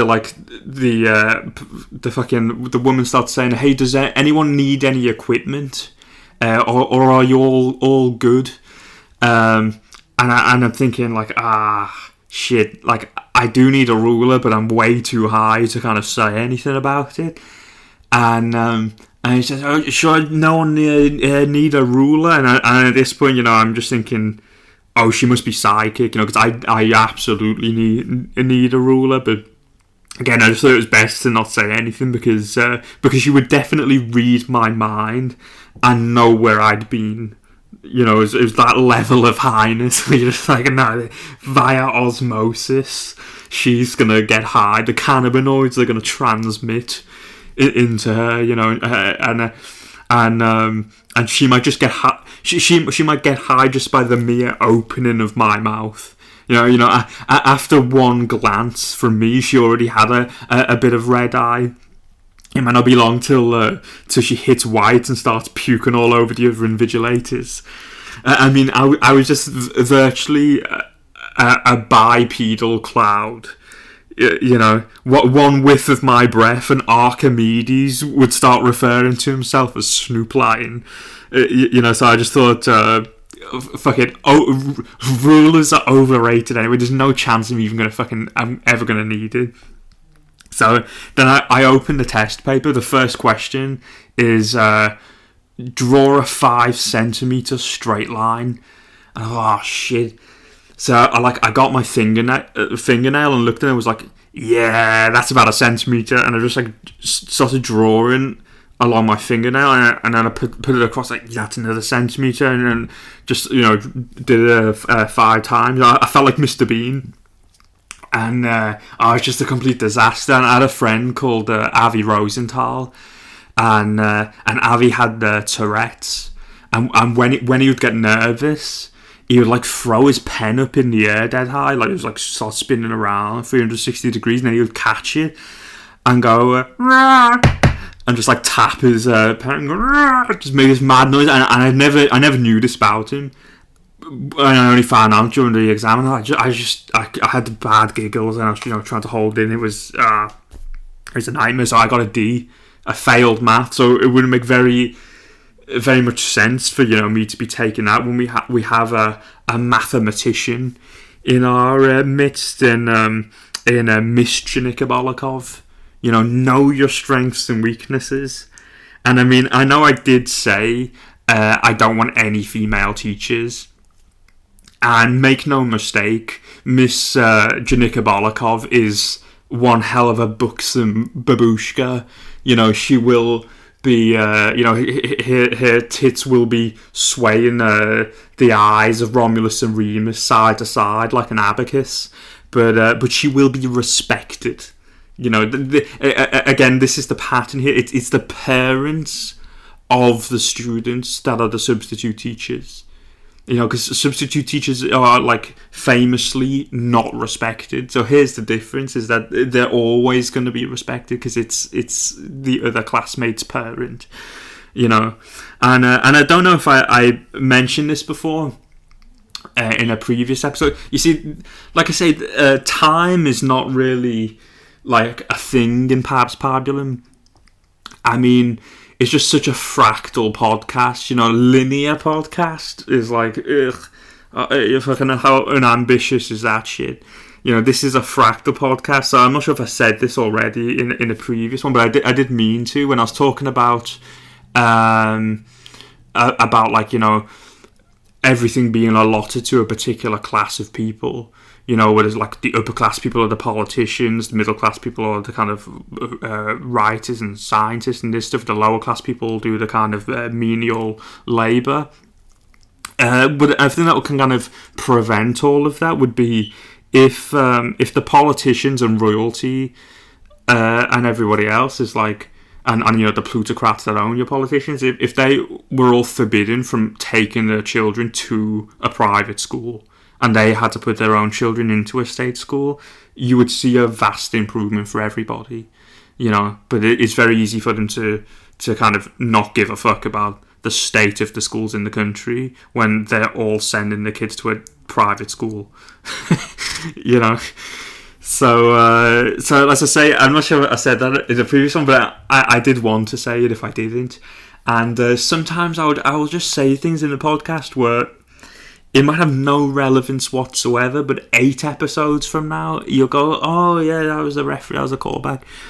And that's just how, you just got to be on your toes for Pabulum. So anyway, what was I saying? It's, but it will be respected, of course. This is the whole point. It's going to be, the substitute teachers are parents, and I will be in the classroom at all times. They're still going to have a time to ask questions at the end of each lesson as normal. Again, everything should be debated. And I'll observe them. Just my ever-watching eyes just watching over them like a hawk. You know, just seeing what's going on, observing them as they observe the world. You know, and this will never change because, you know, I think by this point they're going to be the same as me and you. You know what I mean? Like, they are also going to be just fed up of the bullshit art in the world, the fucking stupid people in the world, and they're not going to allow some fucking cleavage to distract them from their destiny, you know, because what they want is what we want, and what we want is a renaissance. I want a renaissance to make me tell you more than once. Here comes the local now. Do you want a game of Twister? So Miss Janika Bolikov will take the maths classes, and you know, she'll teach them all about geometry and 69 and whatever, and she will be respected. She'll be treated with the utmost respect, and that's the most important thing, of course, as will all the other teachers. And of course, the point is, you know, just to have the children accrue skills and talents that one person won't be able to do alone. You know, that's the whole point of that. Another thing that happens around this age is work experience, and in state schools, it is the biggest load of bullshit.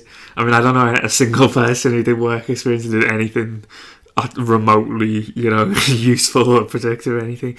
I did with a mate of mine called Ken Yang from Taiwan, you know, getting deported, and he had a penchant for petty theft. He used to steal from Woolworths, and I just spent the whole time with him in my mum's college. She was teaching English there, and you know, I just spent the whole time just fucking like watching episodes of like the In-Betweeners. It did absolutely nothing.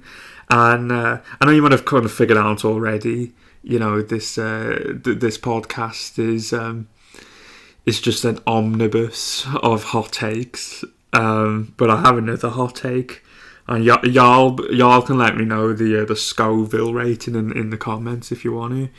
But I think child labour is fine. I have no problem with that, and the reason why is because I've been to Cambodia. I've been to the night markets of Siem Reap, and they were running smoothly. You know, there was not a problem. And don't get me wrong, like I know, you know, there's a lot of other nefarious practices happening with children in Cambodia. You know, Poseidon kind of tested that. You know, Poseidon, why were you on the Lolita Express to Jeffrey Triton's island? Well, okay, well, it was intercural sex. That doesn't count. It was intercural. But my, did he have the thighs of an Olympian. Tore my cock right off. Yes, I've been living without a penis for 14 years now. Just put a twig there instead. Twig and Ball Towers, that's my residence. I was just saying. I mean, basically, like, it is Poseidon. I think that's my conspiracy here. I think it is the elites of society that just convince you into thinking it's a really bad thing, because then basically the poor get poorer and the rich will get richer. Because, you know, as soon as someone turns 16, they're like, hey, mum, I want some pebbles. And she's well, I don't have a lot of pebbles I can't really give you. Why don't you go and work for, you know, Poseidon's Beach, his corporation, and then, you know, you get pebbles from him instead. You know, it's really like, you know, if there's kind of some entrepreneurial will, then, you know, they could have saved their own little, like, nest egg of pebbles in the teenage years. So then they'll come out of, you know, mandatory education, and they'll, you know, they wouldn't be compelled into, you know, just working these fucking pointless things, and even if they did work, they're pointless things in the teenage years. I mean, you know, that's, you know, doable too. I'm not saying, you know, they should be doing chimney sweeping. I think chimney sweeping is the chimney sweepers gave it a bad reputation, you know, but you know what I mean, like fucking a lemonade stand, washing cars. I just personally don't think that's a bad thing. I think that's, you know, it kind of encourages like the economic libido, and I say, even if they're doing the shit, I mean, it matter fucking bullshit. It was one of the bullshit call centres. I won't even go on a tangent for this one, but like I do feel like that's another part of why we have such an entitled society, is you have so many jobs that are set up just for complaining, just to deal with complaints. So it's like expected, like no one has a problem with a product and the company just goes, oh, that's nice, go fuck yourself. You know what I mean? They don't say everyone has to be listened to and go, as if what they're saying is really, really important. So, I think that even like a child or like a teenager could do one of those jobs. Like an old woman just calls them, hello, I just want to make a complaint. You go fuck yourself, you cunt. Excuse me? I said fucking die, you wrinkly old bitch. Like the idea you wouldn't have a 12-year-old in the country who couldn't fucking do that job. It's full of 12, they could absolutely do that. So, I think people value the jobs too highly anyway. I think they're more important than they actually are. 12-year-old can do that job, no problem. And like I say, it's like it just requires some level of like entrepreneurial will, which I think you have as a child. I remember being maybe like 9 or 10. It's gonna sound like a bullshit story, but I promise you, it's the truth. I was very flexible. I was quite the contortionist, and I could put both of my legs over my head. So, and we'll get started. I mean, yeah, y'all best believe I fucking can suck at the tip. My nickname is the Ouroboros. Eve best believe I don't need to remove no rib. No I'm saying, fellas. Fucking MGTOW. But yeah, anyway, basically, I feared for my legs over my head. My brother took me to the top of Brookdale Road, just off Smithdown. And Smithdown Road is like just a big main road in the city. And I sat on top of like a green electricity box thing. I put both of my legs over my head, and we just stayed out there all day. And the traffic would go past, and I'd just like wave at people. And we made about £25 in an hour. It's fucking, it's different. And then at one point, some gypsy walked past and tried to like push me, and it just a brawl ensued. We weren't gonna have that. And but my own parents were not very entrepreneurial. Like I was pretty good at football when I was a kid. And like my brother was a football coach. He had all the bibs and all of the cones and shit like that.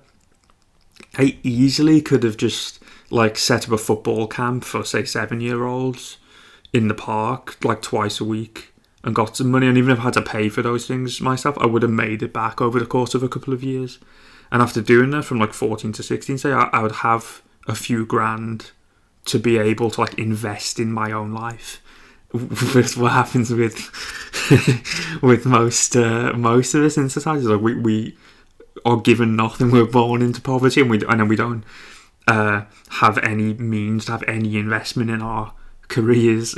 Like it takes a very long time to be able to put it in and then be able to do what it is you want to do in life. And it just leads to a situation where people have no fucking clue in the strand. And like I say, those are kind of the menial jobs that like you're not in love with, but maybe you can just do it.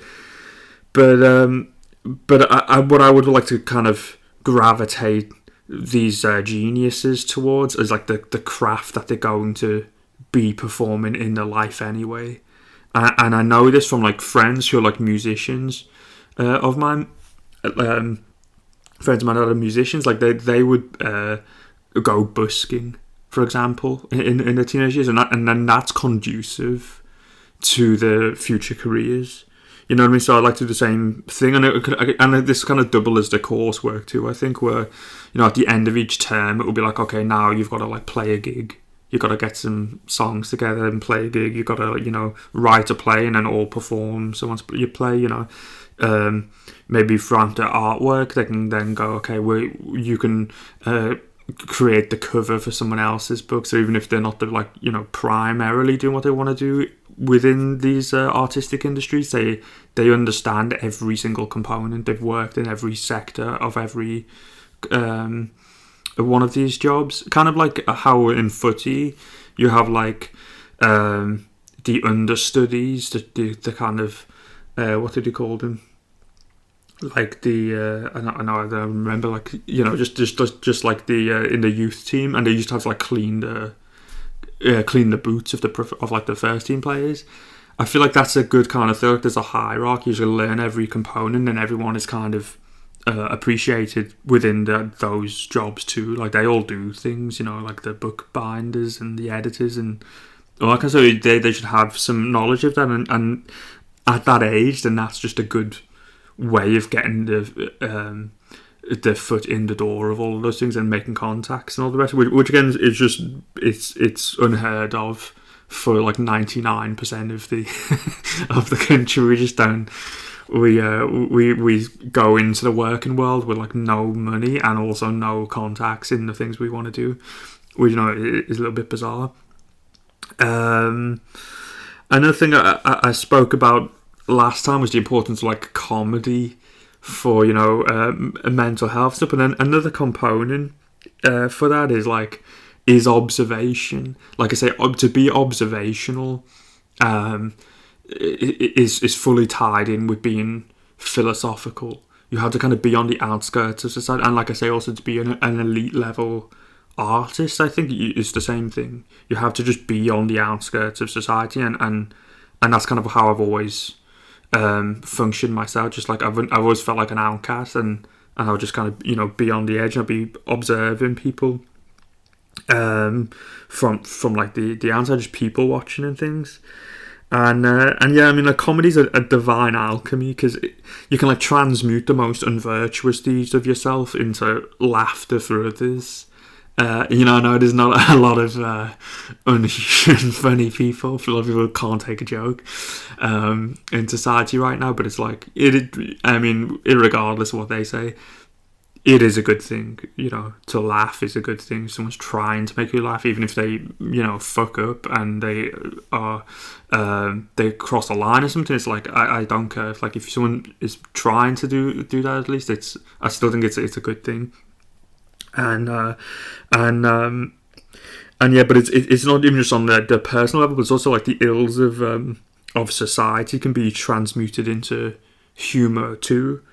I mean, I remember there was a guy who would wear like a full football kit, and me and my mates would be playing footy in the area, like heads and V's, just for whatever it would be. And this guy would walk past, number 5, Milan Barros, on the back, if I remember correctly. And, you know, it's full football kid, 45 years old. And he was like, goes, hey, if you win, you gotta pull down his pants and spank his ass, lad. And I remember just thinking, like, how strange is it that this person exists? You know what I mean? Because, like, this should be why is this not being debated in fucking Parliament? You know, and look, if democracy was actually representative, and if you actually believed it was, you would be running around the street shaking people when you meet him and his ilk. You know what I mean? You're going, what the fuck is going on? You know what I mean? Because like they have just as big a say as you or me. In fact, they have more of a say, because there's more of those people. You want to know the true face of Britain? Watch an episode of Jeremy Kyle.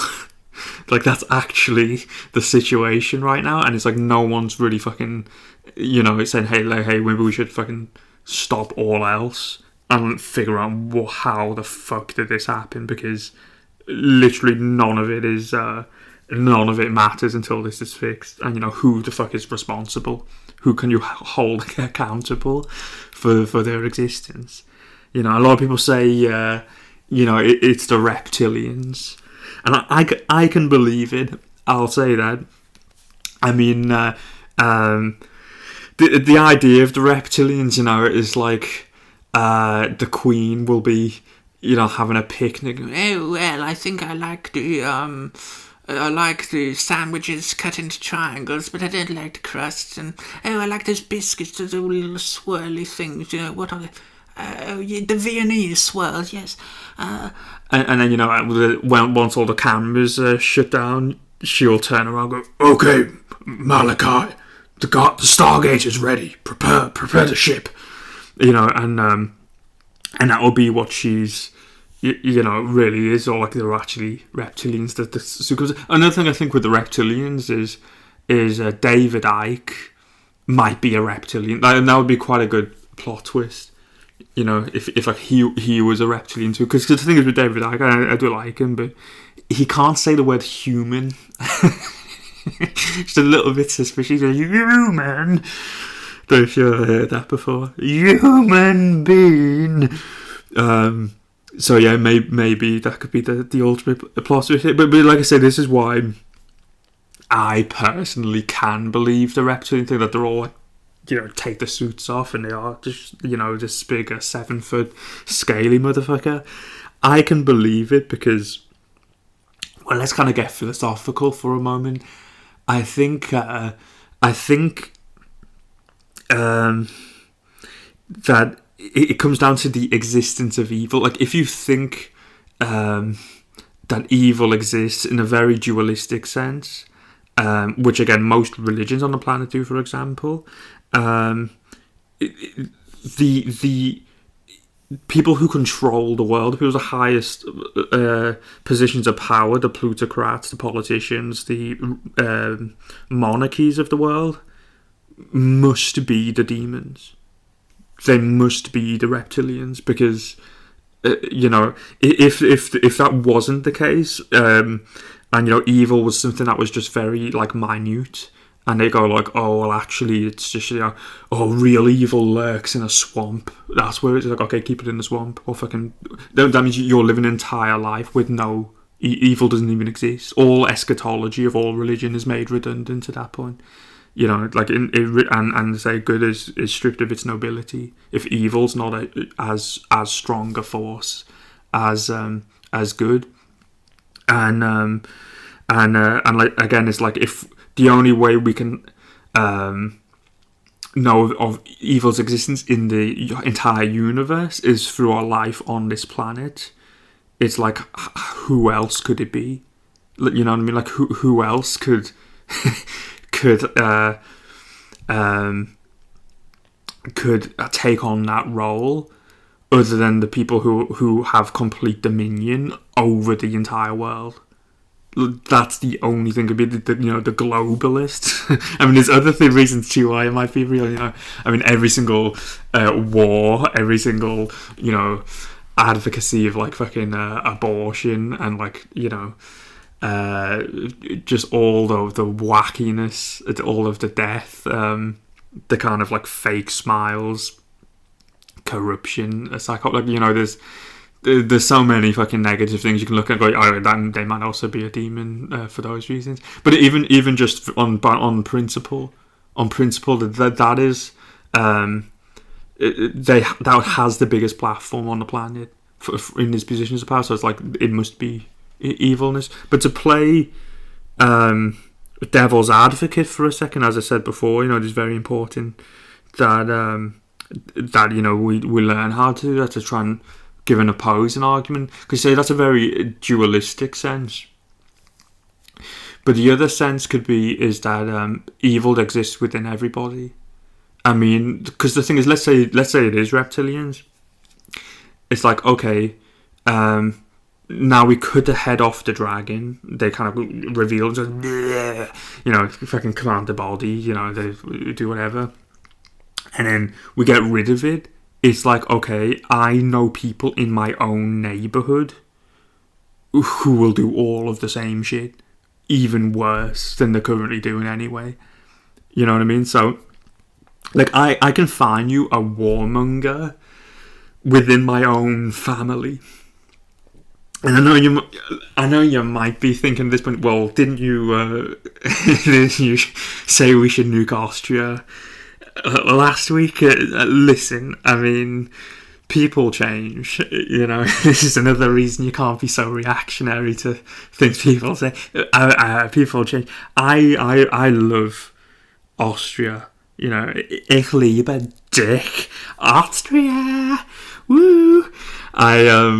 You know, say people change, but there are other people who are absolute war hawks in your own family, in your own society. I mean, in my neighborhood, I've spoke to people and they're like, "Oh yeah, I think we should like depopulate the world. I think we should like sterilize some people. I'm pro eugenics. I'm an elitist." Like, which gives two layers of wackiness to the whole fucking conspiracy, really. Because if someone says like, "Oh, that's a real like, tinfoil hat nut job idea," that, you know, the elites of society are having those kinds of discussions about like depopulation and that kind of stuff. It's like, why would it be? If you can find people in every area of every major city all over the world say the same shit, but you think that they've never talked about it. Like, really? Oh yeah, they're just going to fucking like secret societies at robes, wearing robes at like 2 a.m. to play a game of Scrabble. Yeah, absolutely. That's all it's interesting. Just some midnight Scrabble. You know, so that makes that kind of but ludicrous. But the other side of it, why it's ludicrous, is like, they don't have to be reptilians. I know people who support war. I know people who are fucking way more corrupt, way more impulsive.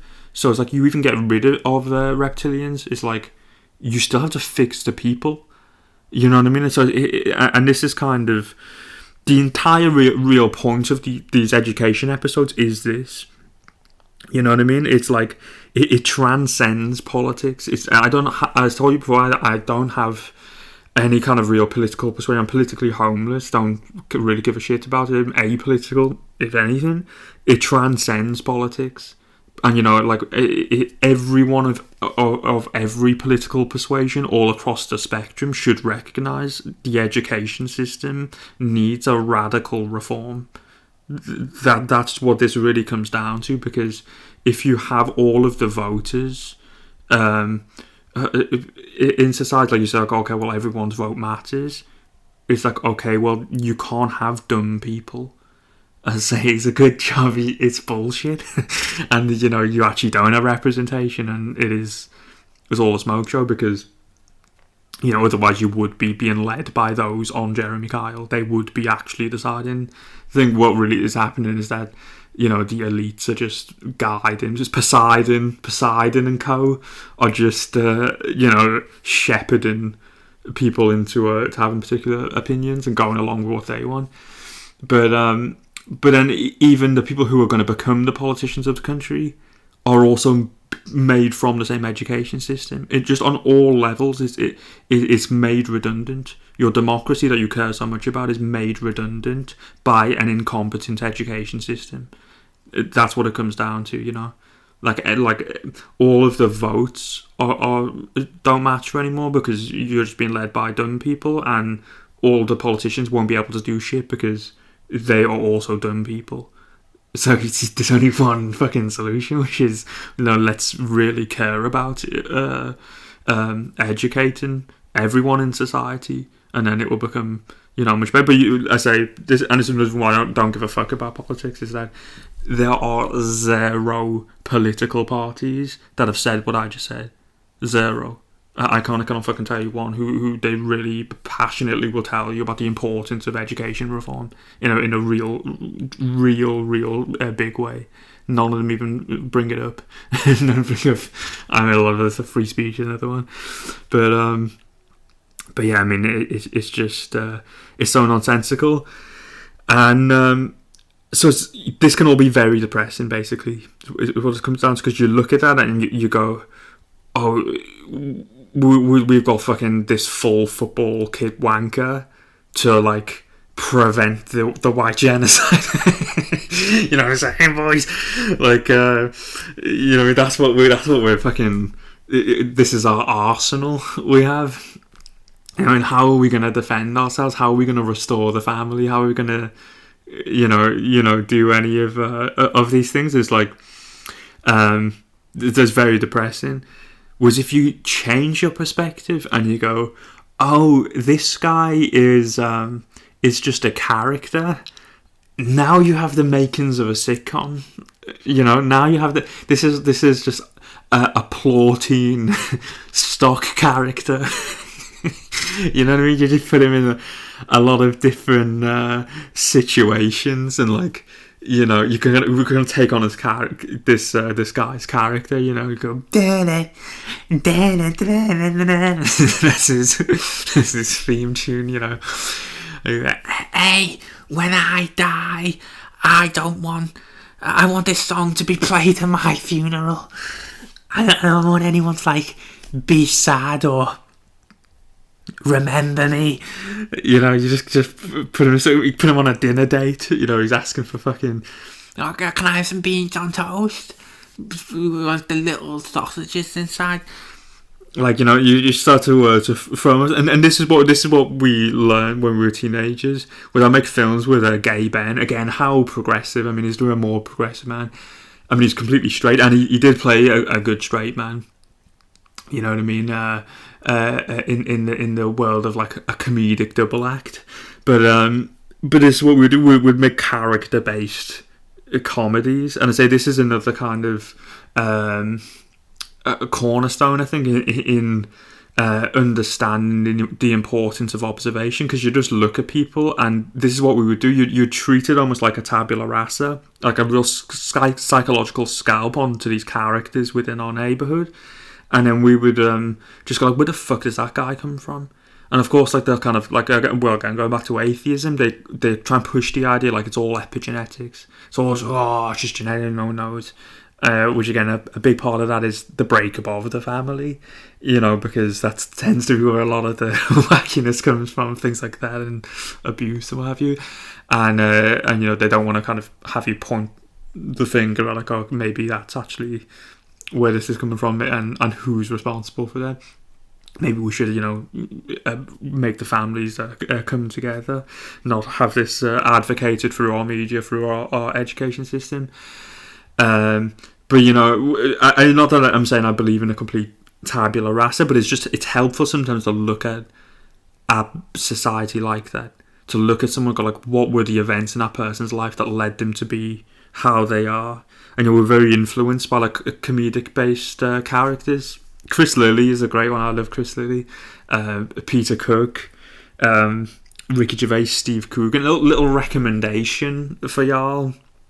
Y'all be peckish for some comedy. Is a Saxondale.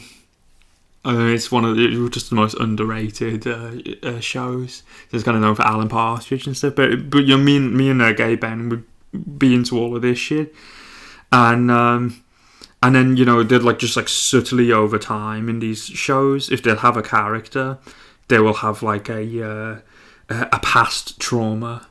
And they'll like just like gradually go like, oh, we've not been the same since the incident, and we'll just start like peppered throughout the kind of series, and it'll unfold, and you start to learn more about them, learn more about their upbringing, and it just makes you very observant of people going forward.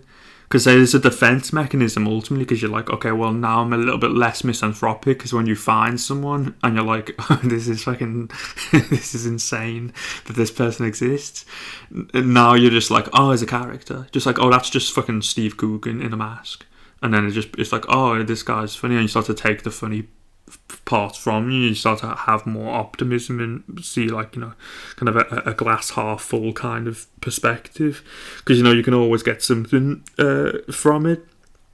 So by the end of our sitcom, it transpires the full football kick guy just got his ass fingered by fucking Poseidon for some panini stickers, and now he just goes to the bus stop every day at 12 o'clock and stands there eating jelly tots, just staring into the distance, and it's a real kind of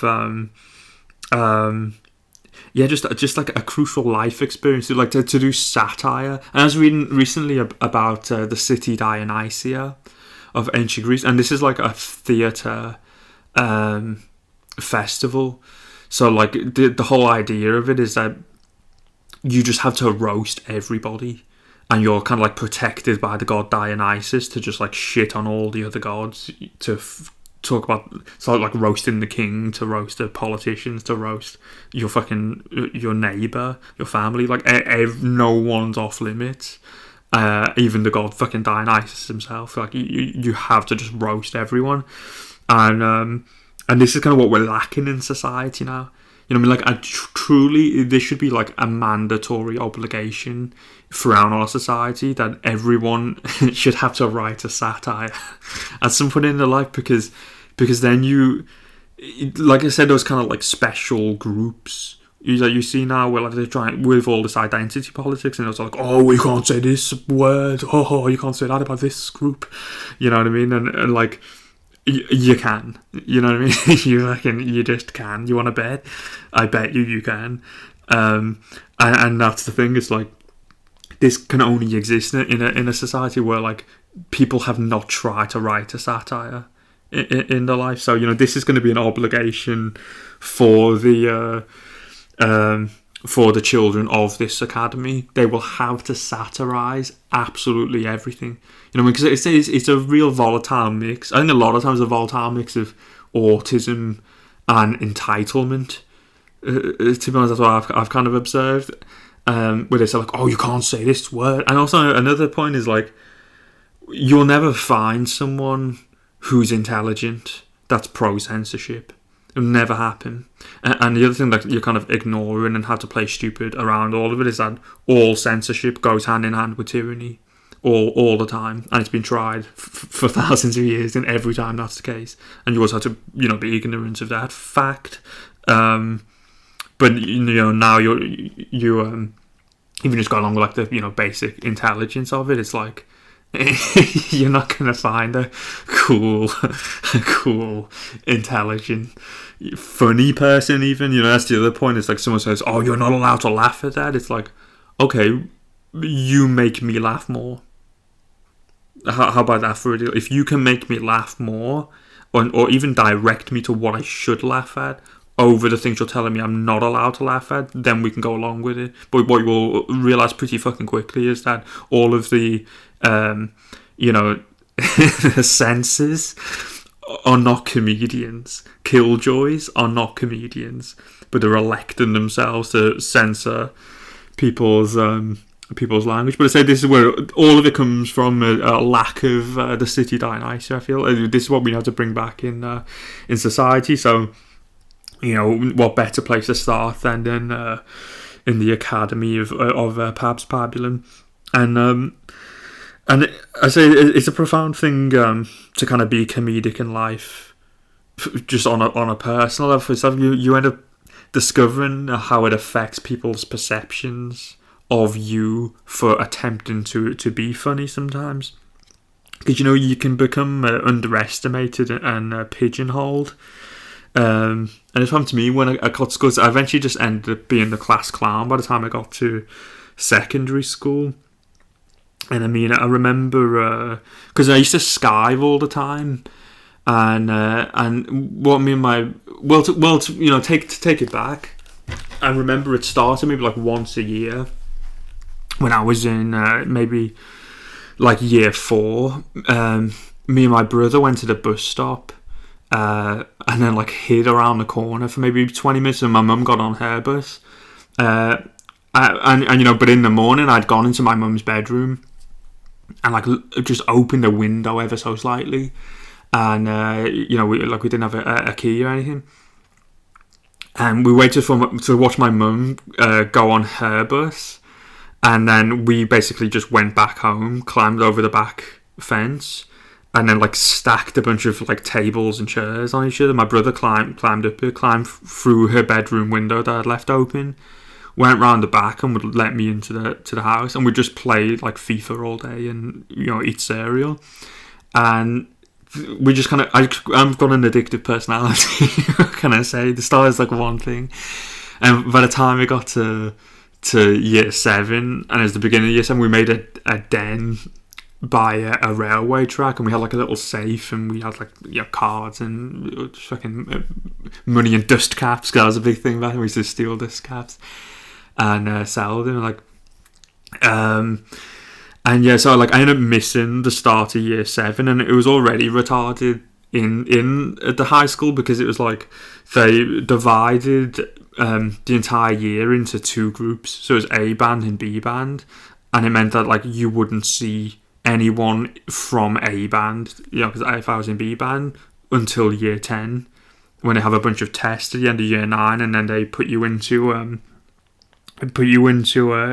like pathways. And I just fucking hated secondary school straight away from all that, because I skived in the few weeks in year 7, the first week. So I ended up getting put in a lot of like fucking retarded classes, and then like I remember like school lunches we had a little go at last time. It's like now it was like, okay, we'd have to fucking break out of school and like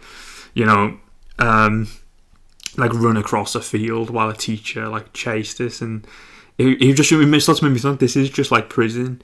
I was one of those kids who so I'll tell people, "Oh God, this is fucking prison. We need to escape," and this is.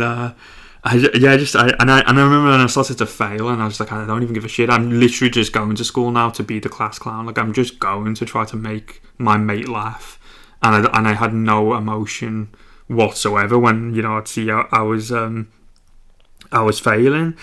And then it got to like year 9. I said the end of year 9, they had these pathway things, and I don't know how like kind of universal this is. I say universal, across the how ubiquitous the system is across the schools of the country. I don't know if it was just my school, but I don't know if they still do pathway things. But that's just how it was for my school. It got split into A band, B band, and the pathway thing was basically like if you passed the tests, you just got to do all the subjects you could think of. If you're in pathway 1, pathway 2, it was just like you could do more lessons of maths, English, and science, but you could only do like certain languages. Like you couldn't do French and German. Like you can only do one, or like you couldn't do history and geography. You had to pick between them, and it's kind of retarded for the whole thing, because that's what made me want to try on these tests, because I was good at history and geography. Those were one of the only things I was good at. So I was like, I wouldn't be able to do both of them unless I tried on these exams. And I actually got told I was going to be in pathway 3, which is like manual labour. It's like, just all the criminal kids. And I go pathway 3. I got told I was going to pathway 3. I had to try for it, because I was quite good. And don't listen to what the fake news has to tell you. I was a very good kid in primary school. We used to have like a trophy for like the child of the week thing, and at the end of the year then they give it to the best behaved pupil. I got the award in year 6. I was like the best behaved pupil, just like reading. I used to read like encyclopedias for fun. I used to like a spelling competition. I mean, I'm fucking Mr. Djibouti, if you didn't know, if you'd forgotten. I am Mr. Djibouti, and I was honestly quite fucking just autistic when it came to like capital cities. I mean, with the reason why I think I got good at it is I had a map of the world in my bedroom. And I just like harboured the ambition of wanting to fuck a woman from every country on the planet. And there is just that danger that's what might come about from you having a map of the world on your wall as a child. Is that sit there and go, yeah, wouldn't that be cool to tick that? And you say, oh, what a ridiculous thing to say. But let me tell you, Asia's basically done. Asia's basically done. Fucking Eastern Europe's basically done. I mean, I don't know if the imagination counts, but we could go into other planets if you want to, and no one can accuse me of not being cosmopolitan. I've sodomized a woman of every hue under on God's green earth.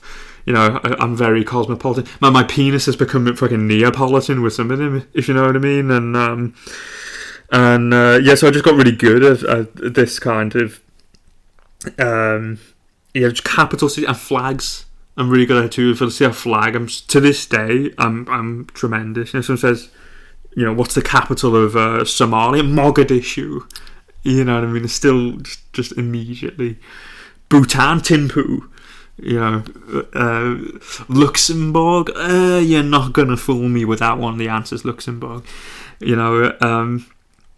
And this is the thing, like, everyone underestimated me anyway, because I played the class clown. They're like, oh, you're going to Pathway 3. All the teachers said I was going to Pathway 3. All my friends honestly thought I was, like, special needs. They did not believe I could do anything. And I turned up for the test, and and let me quote Sun Tzu, there's no greater danger than underestimating your opponent, and also all warfare is based on deception. Let's just say that. And I passed with flying because going to Pathway 1, and this is the thing, it's like, everyone thought I kind of cheated, and that's just how I did. I wouldn't turn up for school because I felt I learned more outside of school from skiving. I was never punctual. I would always be observing people from the outside, and I started to think I was learning more from within. But I also learned that I didn't want to show any level of intelligence, especially again when you have a big school and high school. It's like so full of the urge to be popular. You know what I mean? Like, and all these kind of like these like trends, and that's just what a huge portion of life in school was, just people popular in parties and this kind of stuff. So it kind of become a thing where, like, it was never a cool thing to be intelligent.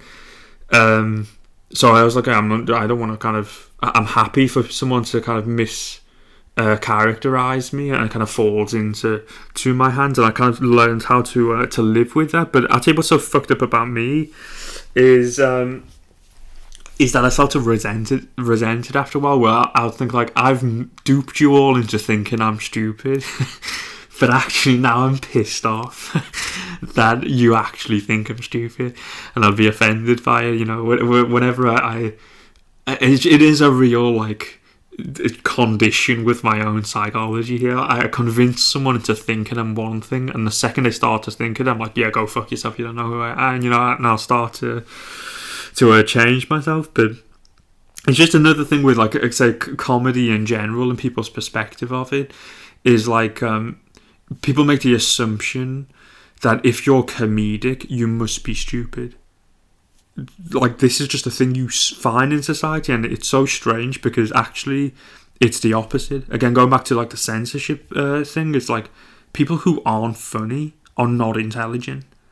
People who don't understand jokes are not intelligent. Like, it's literally the opposite, because it takes layers of like context to be able to understand a joke, to say one thing and mean another thing, and even when it's a person who's unintelligent, we view as being funny in a situation. We only find it funny because it's in juxtaposition to intelligence, because they're saying something which we know is blatantly wrong. Things like that. So it requires a level of intelligence. Like, that should be like common knowledge, that if someone has the capacity to be funny, they're probably intelligent, and that is what happens. 100%. That's my absolute experience on the planet.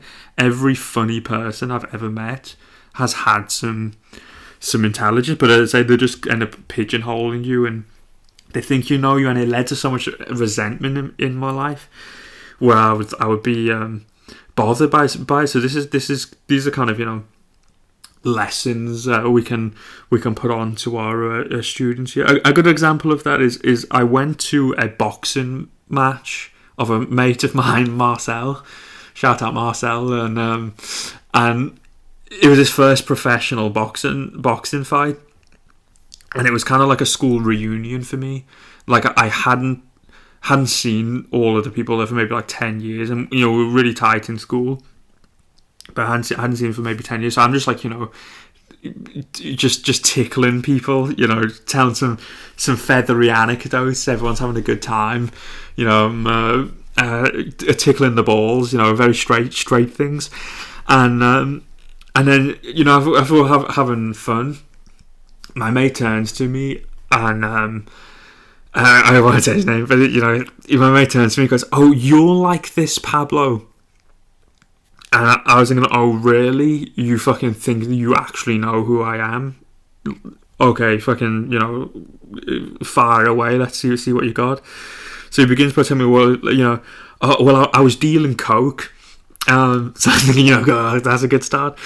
And he starts telling me that, you know, 'cause he's a drug dealer, he's dealing coke, and every like bag that they deal, they basically like cut off a little bit of it and replace it with like baking powder or some shit. And he would snort a line of the this fucking booger sugar, as Theo Von would say, and he ended up, you know, getting an addiction over it. He eventually told me that he quit because he had a heart attack. So, you know, he's doing well now.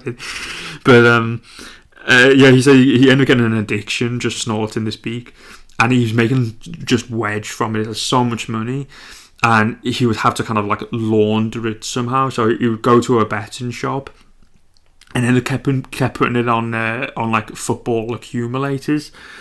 You see, when he went into the betting shop, he saw a girl working there at the counter, and, you know, he tried to charm her. You know, asked her if you'd like to you know, buy her a meal, take her for a walk on the promenade, and you know, perhaps canoodle sometime. I believe the word peng might have been used, although I am paraphrasing.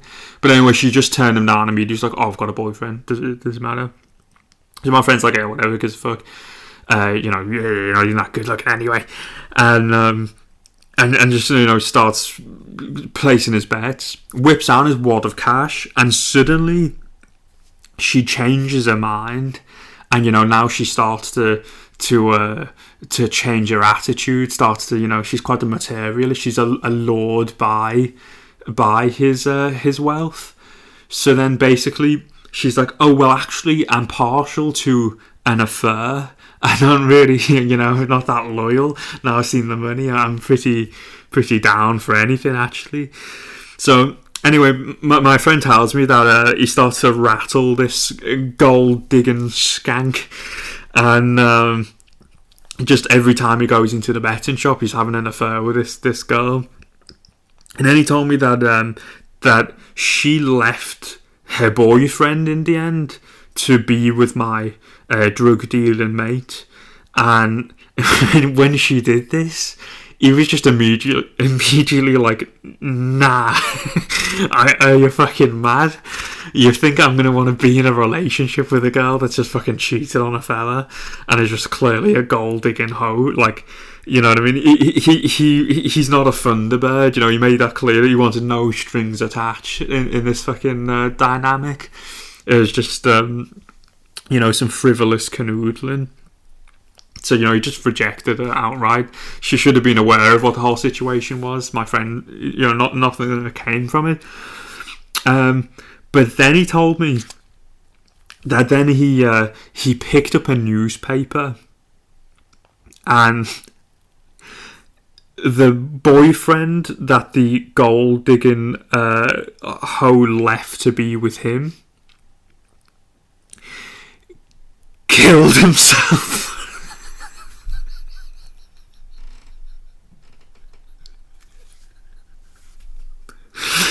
He fucking hung himself in his granddad's garage.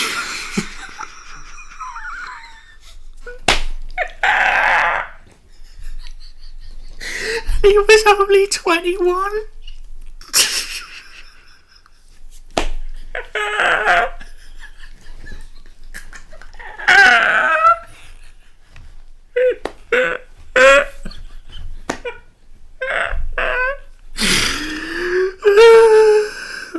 So, you know, actually, you do know me quite well after all. So, you know, people people are prismatic is the point here. Like, even though you are mischaracterized, if you're like, oh, you're just a funny man, you're just a clown, you know, it's like, yeah, it is kind of still a part of who you are. You know, you can also be serious, you can also be sincere in other moments, but it is part of you. And yeah, fuck, I don't even know why that's so funny, but it is funny. So shall we have a catch up then? I think the goals by the end of this phase, I want them to be scientists of the syllable. You know, to have a real mastery over poetry by this point.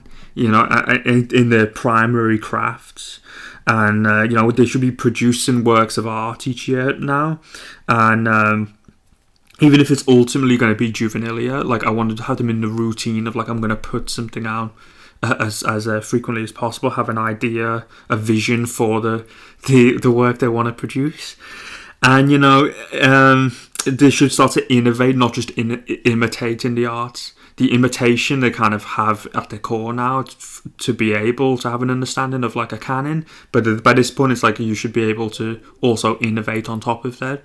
And, you know, I want them to spearhead a renaissance. I want a renaissance, sweet milk tea, jam and scones. You may keep the vol au vent. Just keep your hands off my sister. That's what I really want from them. And they're going to be, you know, inventors. I want them to revive philosophy, which is just completely and utterly dead in our society. Just no free-thinking people at all, full of eunuchs all over society right now.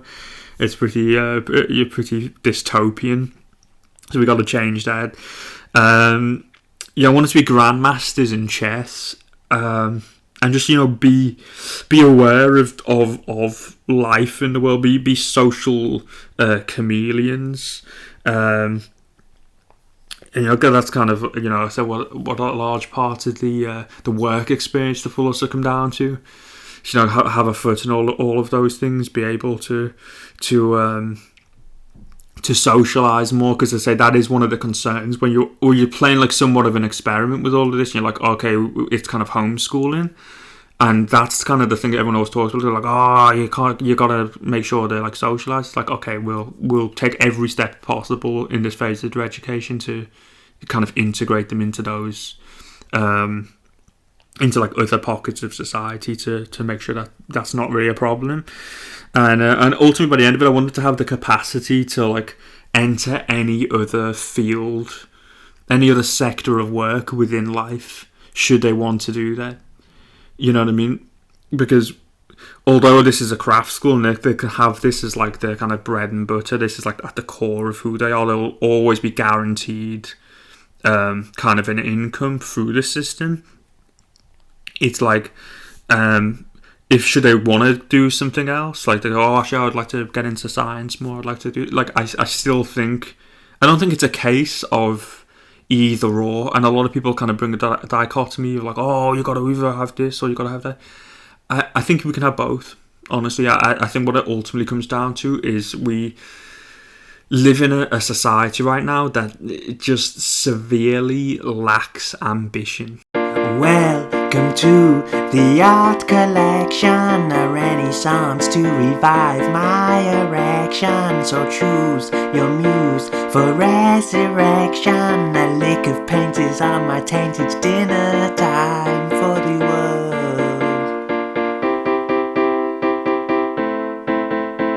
It's dinner time for the world.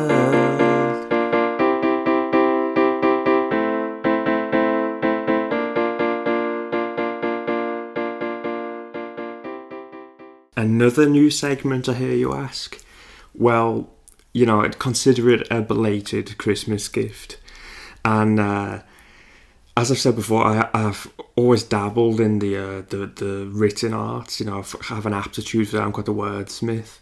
But I almost felt hypocritical talking about the visual arts because I've never been a painter. So I thought it was probably at the time in my life where I should invest in an easel and some pencils, some 2Bs and 3Bs, because, you know, I think it's high time that I start to dabble in this sphere of the arts also, and so I myself have been looking at some of the greats, and I just thought it would be good to have a segment to showcase some of my findings. It would be different each time we do this.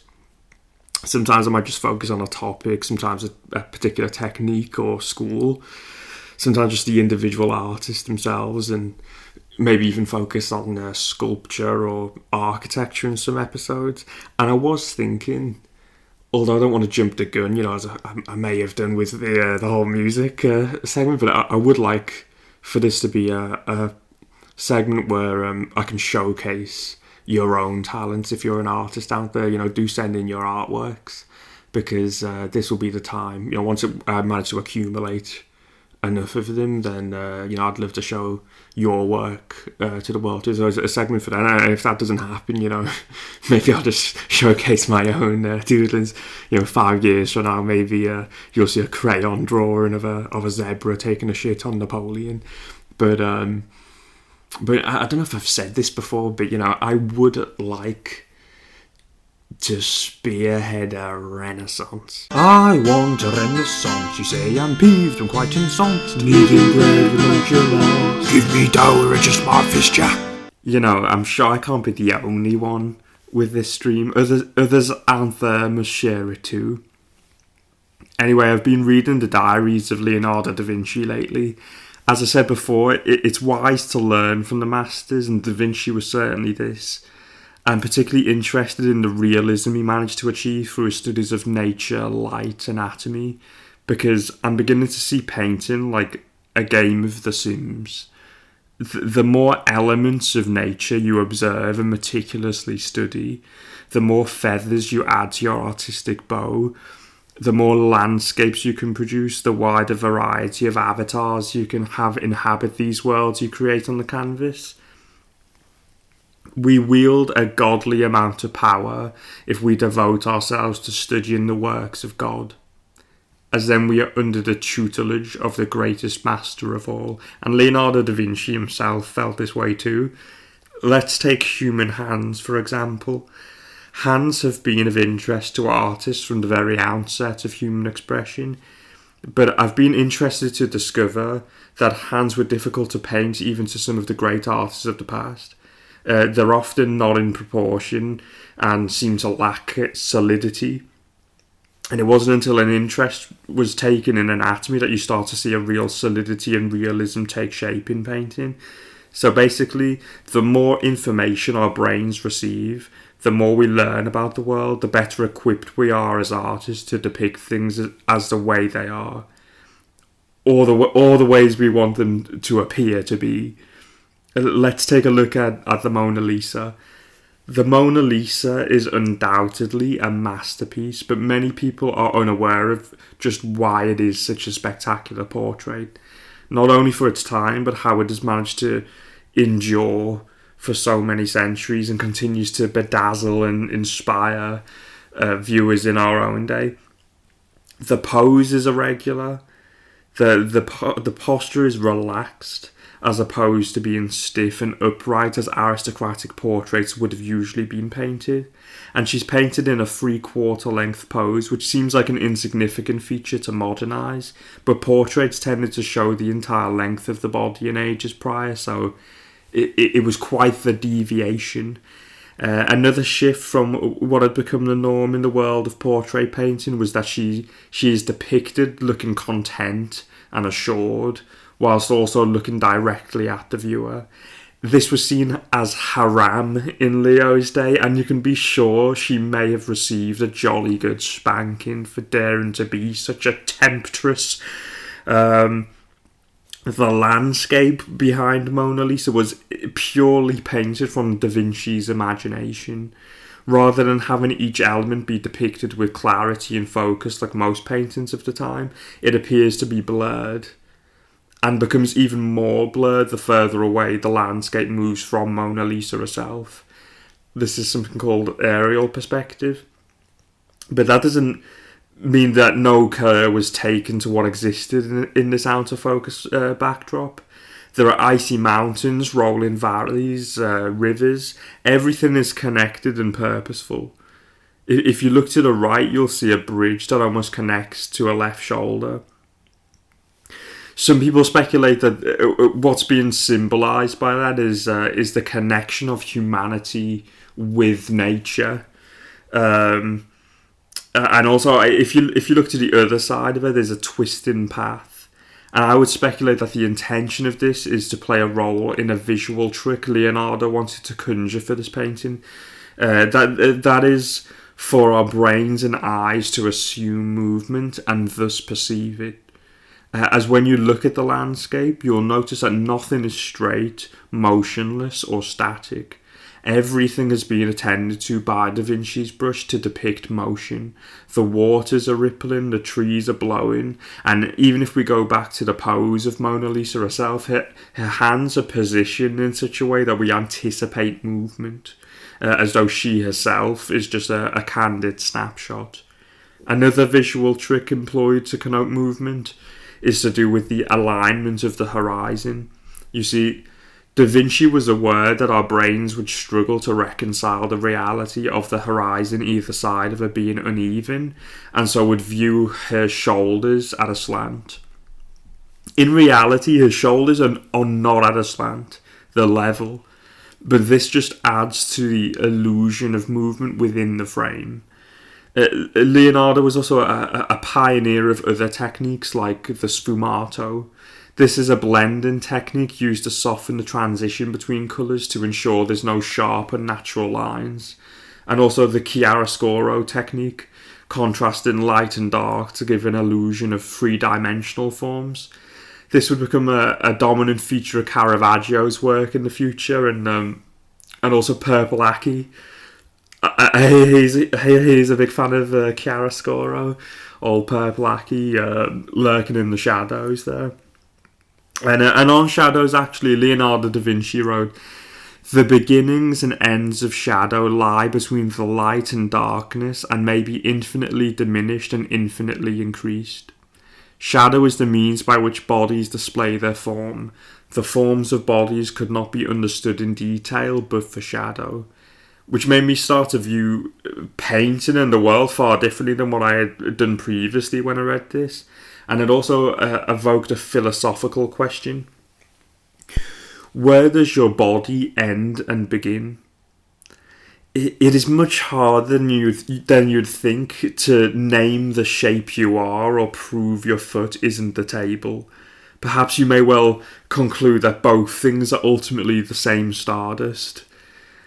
And my eyes are dog shit, so the oneness of forms isn't an alien experience to me. But you know, anyway, it's through his understanding of light, shadows, colours, and mastery over these techniques that he was able to create such illusions like her eyes following the viewer around the room, for example, or her smile. It's rare for a portrait to be smiling anyway. They're generally very serious things, but you'll notice that our attention is drawn to it purposely by Da Vinci.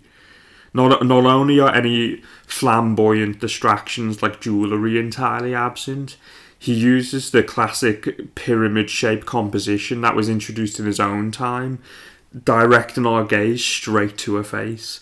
And it's through his anatomical studies and studies of optics as to why she appears to be smiling one moment and then not the next. You see, the eye has two distinct regions for seeing the world. The fovea, where people see colours and pick up details, and the peripheral area surrounding the fovea, where people see black and white, motion and shadows. This is why when your focus is on her eyes, the less focused peripheral vision is on her mouth. Because peripheral vision isn't focused on specific details, it also picks up shadows from her cheekbones. So if you gaze into her eyes, she'll appear to be smiling. But if you focus on her mouth, your central vision doesn't see the shadows, and she ceases to be smiling. You'll see she's smirking at most, you know. And the Mona Lisa is the culmination of a genius's life work. His studies of nature and anatomy and complete mastery over his craft. It should be rightly celebrated as a work of genius by perhaps the greatest genius to have ever lived. And even though it's now housed in the third world and her eyebrows have vanished like a syphilitic stepfather, I, for one, will continue to take inspiration from it and learn all the lessons there are for it to teach. But if I dare critique this master, I would like to say that the fact we are currently in a time where the genius of his paintings must be explained in order for them to be preserved, it doesn't bode well for the future. And I think this ultimately comes down to there being a lack of imagination. As I've said before, he was quite the materialist, it seems, and although he has certainly left his mark on the art world and advanced realism more than any other artist of his time, I think that outside of artistic circles, works with more imagination have a greater propensity to endure for longer. Take Hieronymus Bosch, for example. He's clearly a worse painter, but I predict that his work may well endure just as long because people are eternally fascinated by works brimful with imagination. You know, Mr. Bosch was clearly tripping balls. Bosch the Ball Tripper was his nickname, I think. I'd certainly like to apply the same purpose and realism to any future works that I produce, though, and perhaps digging up a corpse for your art may well be a crucible that needs to be restored also. You know, if you're not willing to do that, do you really care about your craft? Are you a true artist, or are you just trying to deceive yourself and the world? As I've said a million times, we must build upon the shoulders of giants, and although we must ourselves innovate, we must first imitate. So it will definitely be a great pleasure to be seated on such a prestigious parrot's perch as Leonardo da Vinci's. Although he won't be the only master I intend on studying, as I said before, I'll take a little bit here and a little bit there from whatever painter or period that interests me, and let me know who you would like to see me talk about in this segment in the future. Let me know any recommendations of artists or tips you can give me for my own artistic journey in the comments below also. And of course, send in your own art to pabspabulum@gmail.com. And well, you know, I hope you enjoyed this this new little segment. We will reconvene on this matter someday in the future. Though I'm not great at introductions, while the pendulum swings slow, I will swallow my reluctance. And so, here I go, here I go, here I go, here I go, here I go. What's your name, what's your number? Together we can conquer this rock. If I put 2 fucking fingers inside of your pussy and 2 in your eyes, they'd call it the Spock. I would have the whole wide world safe in my hands while the rough seas tremble below. We could live long and prosper, baby, with my fucking hello. And then your eyes would say,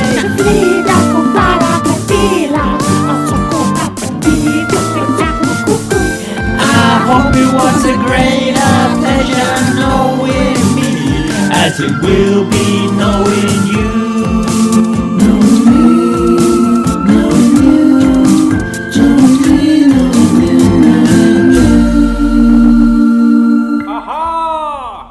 And now the time has come to listen to the madness of the masses. If you'd ever like to contribute to this part of the podcast in future episodes, do send your questions and suggestions, your projections, erections, vivisections, and even your rectums. Most certainly your rectums. To pabspabulum@gmail.com. And of course, do follow me across all social media at pabthecrab. We begin. I went to a girls' boarding school. On the first day, the girls cut all of my bras in my luggage. What do you think about boarding schools? Well, let me first just say no one does that to my queen and gets away with it. So if I ever get my hands on these fucking scallywag bitches, I'm gonna say some really fucking strong words. But also free the nipple. So, I'm conflicted on that story, but have you ever listened to interviews with porn stars before? The porn stars with both of the parents are like the vegans of adult entertainment. They just have to tell you about it. And a very common thread with those girls are that they went to boarding schools. So I think one of the big problems that can occur from it is fatherlessness. Because you see, when we talk about fatherlessness, and I often do on the podcast, you can make the assumption it's the more evident fatherlessness in the world. The dad who just chipped on day one, who smokes crack, who's just never there. But also fatherlessness can just be an absent parent. To be a parent is a role in life. It's not just the meeting of a sperm and the egg and the consequences that follow. You have to be a mother or be a father. You have to actively do those things. So, what tends to happen is you can have a girl who, as I say, never seen a father before, and a girl who has millionaire parents, whose dad's a millionaire businessman, who's like, send her away. And it's like, they both end up in the same place doing gangbang porn and getting pissed on. They end up in the same place because it's just an absent father. There's no difference between the two things. So that's a real danger. Not to tar all of the boarding schools in the world with the whore brush, but yeah, no, it is quite common, and that's the reason why fatherlessness is never a good thing. And so yeah, that's why I advocate homeschool. I think it's the best option all around. Of course, there's going to be amazing teachers within boarding schools, but also you're going to pay wedge for it. But yeah, I still think homeschool is best because state schools aren't really an option to any sane person right now. And the benefit of homeschooling is that you can also be there as a parent, which is invaluable. But I mean, y'all can tell us more about about boarding schools than anyone else. Did you sleep in bunk beds? What time did you have to turn off the light? Send in more tales. Some people might be wondering how easy it is to get on to this podcast with any of these questions, and this next question proves we take anyone right now. This is take any question because we got an email. It's been a while since we got an email. They tend to be a little bit lengthy. This is a question we got this week. A friend when I was younger told me that he had a friend who was terrified of crisps, like had a phobia. People used to chase him with bags of cheese and onion, and he would run a mile screaming. What are your thoughts on him being a lizard? And I did say before it's a very rushed episode, but I don't want people to think I don't put any effort into this podcast. I actually Googled to see if there was a term for the fear of crisps. I got a result which was crispomobiaphobia, which I don't believe there's Urban Dictionary. Not quite sure it's a real thing, but it got me thinking, like, okay, where would this phobia come from? And well, the only answer can really be, he had a traumatic experience staying at his grandparents' house as a youth. His grandmother would just like put a pack of crisps deep inside a vag, and his granddad would just like reach inside and start fucking scranning on some hula hoops. Hula Hoop Horace was his name, and hey darling, I do fancy a good snack, and he would just like reaching. And then every now and again she would go Horace, would you like some Monster Munch? And she'd bend over and like lift her dress up, and then he would say, "I'll give you a Monster Punch if you don't get back into the kitchen." And then well, but I am quite peckish. And he'll reach in and then he'll go, "Oh, my fingers are all dead. Now where's that cat gone?" And then put his fingers inside the kid's mouth. I think that might be the reason for why he had it to begin with. But on his lizardry, I can't say much. But I'm sure Karma's watchful eye will be pressed close against his vivarium. We've got another submission. Hi King, I'm sending you a video. I'm happy we're getting a video because y'all have saved me with this one after last week. That was the first week we've had in a while where I had to just post one myself. So we're back on track here. Hi King, I'm sending you a video. I hope you will share your thoughts on it in the next pod from a loyal royal fan. What's up, fellas? Just here to make a quick video. I'm gonna let you know something, guys. The reason a lot of you are frustrated at women is because you're taking women way too fucking serious. You're not taking things for the way they are. It'll be better if you just accept things for the way they are. I'm not MGTOW and I'm not Ip but I do believe in a lot of their principles and the things they say. And one of the things I can tell you is if a woman flakes on you, don't take it serious. They're all sluts. All of them. I mean, all of them. Women are the freakiest. My mama's a slut. Your mama's a slut. My sister's a slut. Your sister's a slut. They're all sluts. She flaked on you probably because another dick came in the picture. She want to fuck that tonight and get back to you next week. They're all. Don't take it personally. You text her one night, 6 o'clock. She might not text you back to midnight. What the hell you think she was doing? Reading the Bible? Come on. They're all. Don't take it personal. She might text you back, "Hey, sorry I got caught up." Yeah, caught up with that dick in your mouth. I mean, all of them are sluts. A lot of that frustration comes from guys. They just don't want to accept that. They accept it. They say, "Oh, women about games." They're not playing games. They're sluts.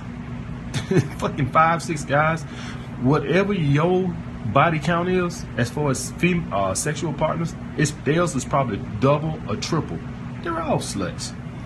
So if you understand that and you take things for the way they are, just know that if you grasp that, you'll just be a lot more better in the world if you just accept things for the way they are. I do love his voice. My mama's a slut. Your mama's a slut. I might just talk right after the next week. His accent is tremendous. Winnie Mandela was a slut. Mother Teresa was a slut. Helen Keller was a slut. She was the biggest slut of them all. Also, frustrated. Don't think I didn't hear that shit. I was trying to say fruits, but I just had sluts on my mind. I was like, slut. I'm a philosopher. I was just a frustrated philosopher, slutty. They're all sluts. Every last one of them. If you're married right now, she's probably cheating on you. If you have a girlfriend right now, she's probably cheating on you. I can't tell you, guys, you know why you get online? You get online, and a lot of the women don't even want to put, give you their number offline. They want you to just keep talking online. It's because that's how they fuck around. They don't want to talk offline because they got a boyfriend or they talking to somebody and they don't want you texting their phone, so they won't give you their number. They'll just keep you online, texting here and there, emailing back and forth online. When I say online, I mean, I had a girl one time, I asked her for a number on Facebook and she never responded. We was going back and forth. I said, let's meet up for a drink sometime. She said, yeah, that sounds good. And then I said, send me your number. She got ghosted. She got ghosted because she want me to set up a date from off Facebook. She don't want to give me her number because she got a boyfriend. Understand what I'm saying? If you meet a girl online and y'all talking back and forth, and then all of a sudden you say, hey, send me your number.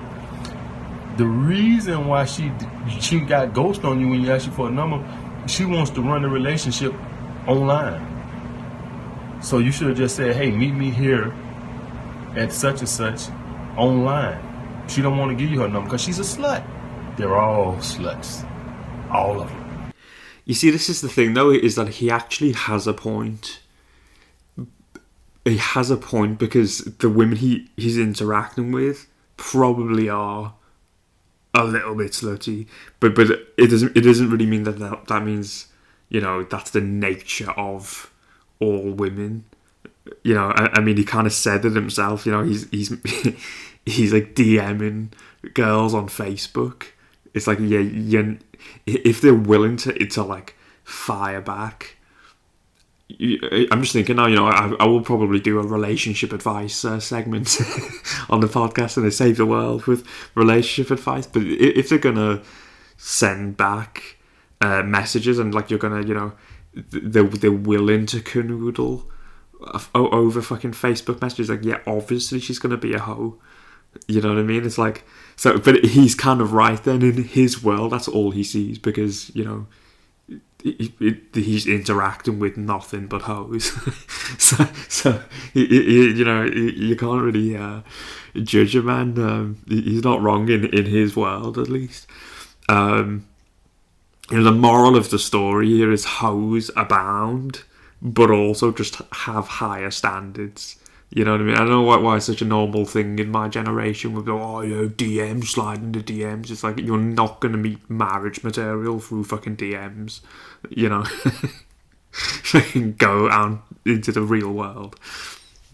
If you're watching this and you got a girlfriend and she's not by you right now, she's probably fucking. Just accept it. You thought you was the dog. Nah, you ain't the dog, big dog. They the dog. They're all sluts. My mom was a slut. Your mom was a slut. My grandmother was a slut, and your grandmother was a slut. Accept it. Sit there and take it. They're all sluts. Yeah.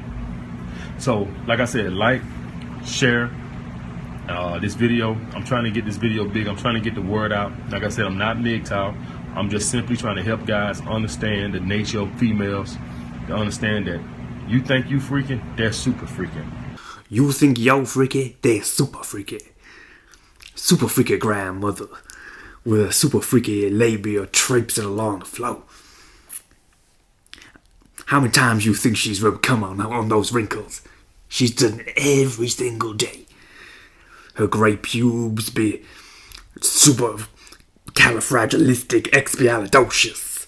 These sluts are precocious. I remember seeing her laying on her deathbed. She died of being a slut. When she's a ghost, she'll be a slut too. Sluts are everywhere. Underwater, the sluts. Mermaid sluts floating all damn tadpoles. In outer space, they sluts. Extraterrestrial sluts. Over on the dark side of the moon, that's just one big OG. They're all fucking accepted. Don't get frustrated. Accept it. Yeah, we also had another video I got sent in. Well, you know, this guy gets the podcast. There's nothing written with the video message. This guy gets the podcast. Let's watch this 6 more times. Anyway, the spaceship has arrived, so I best skedaddle. Thanks to everyone that has contributed, and also, of course, for taking the time to listen. I did say we were looking for music last week, and someone's come to the rescue. You know, but they're just from the dark web or something. They have no link. They're going by the name of Warp Speed, with a track called Picking Up Stones for the Benefit of Mankind, or instrumental number. Gave me a stiffy when I heard it. I'm sure it'll give you one too.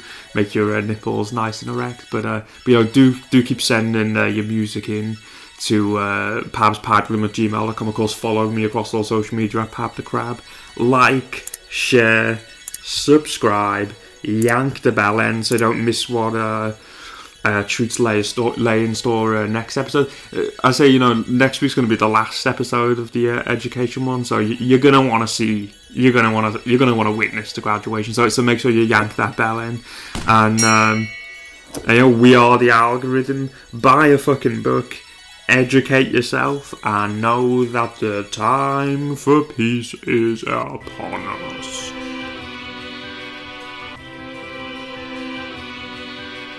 It's a wonderful thing to see man landing on the moon, moving round, picking up stones and other various things on the moon to the benefit of mankind.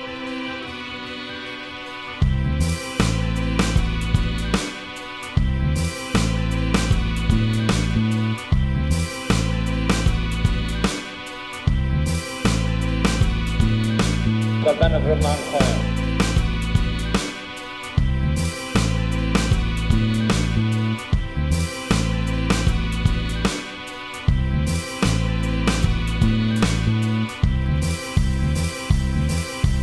Picking up stones for the benefit of mankind.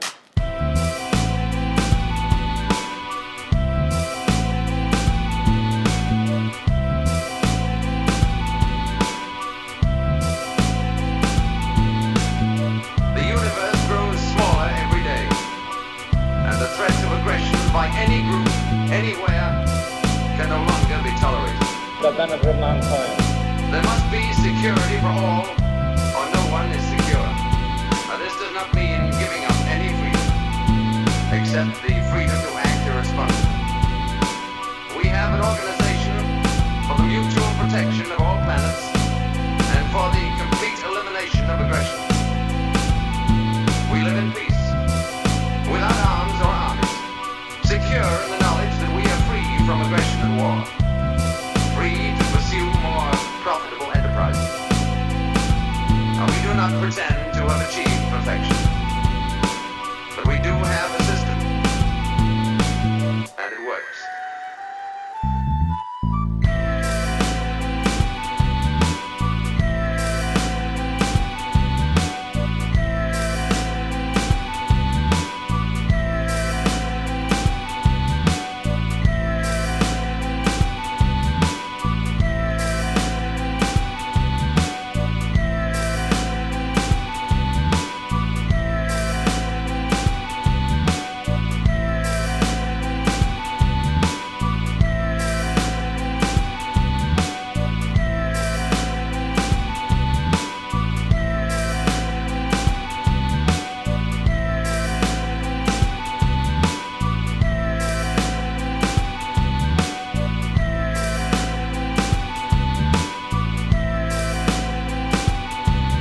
I came here to give you these facts.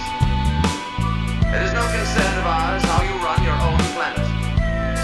But if you threaten to extend your violence, this Earth of yours will be reduced to a burned out cinder.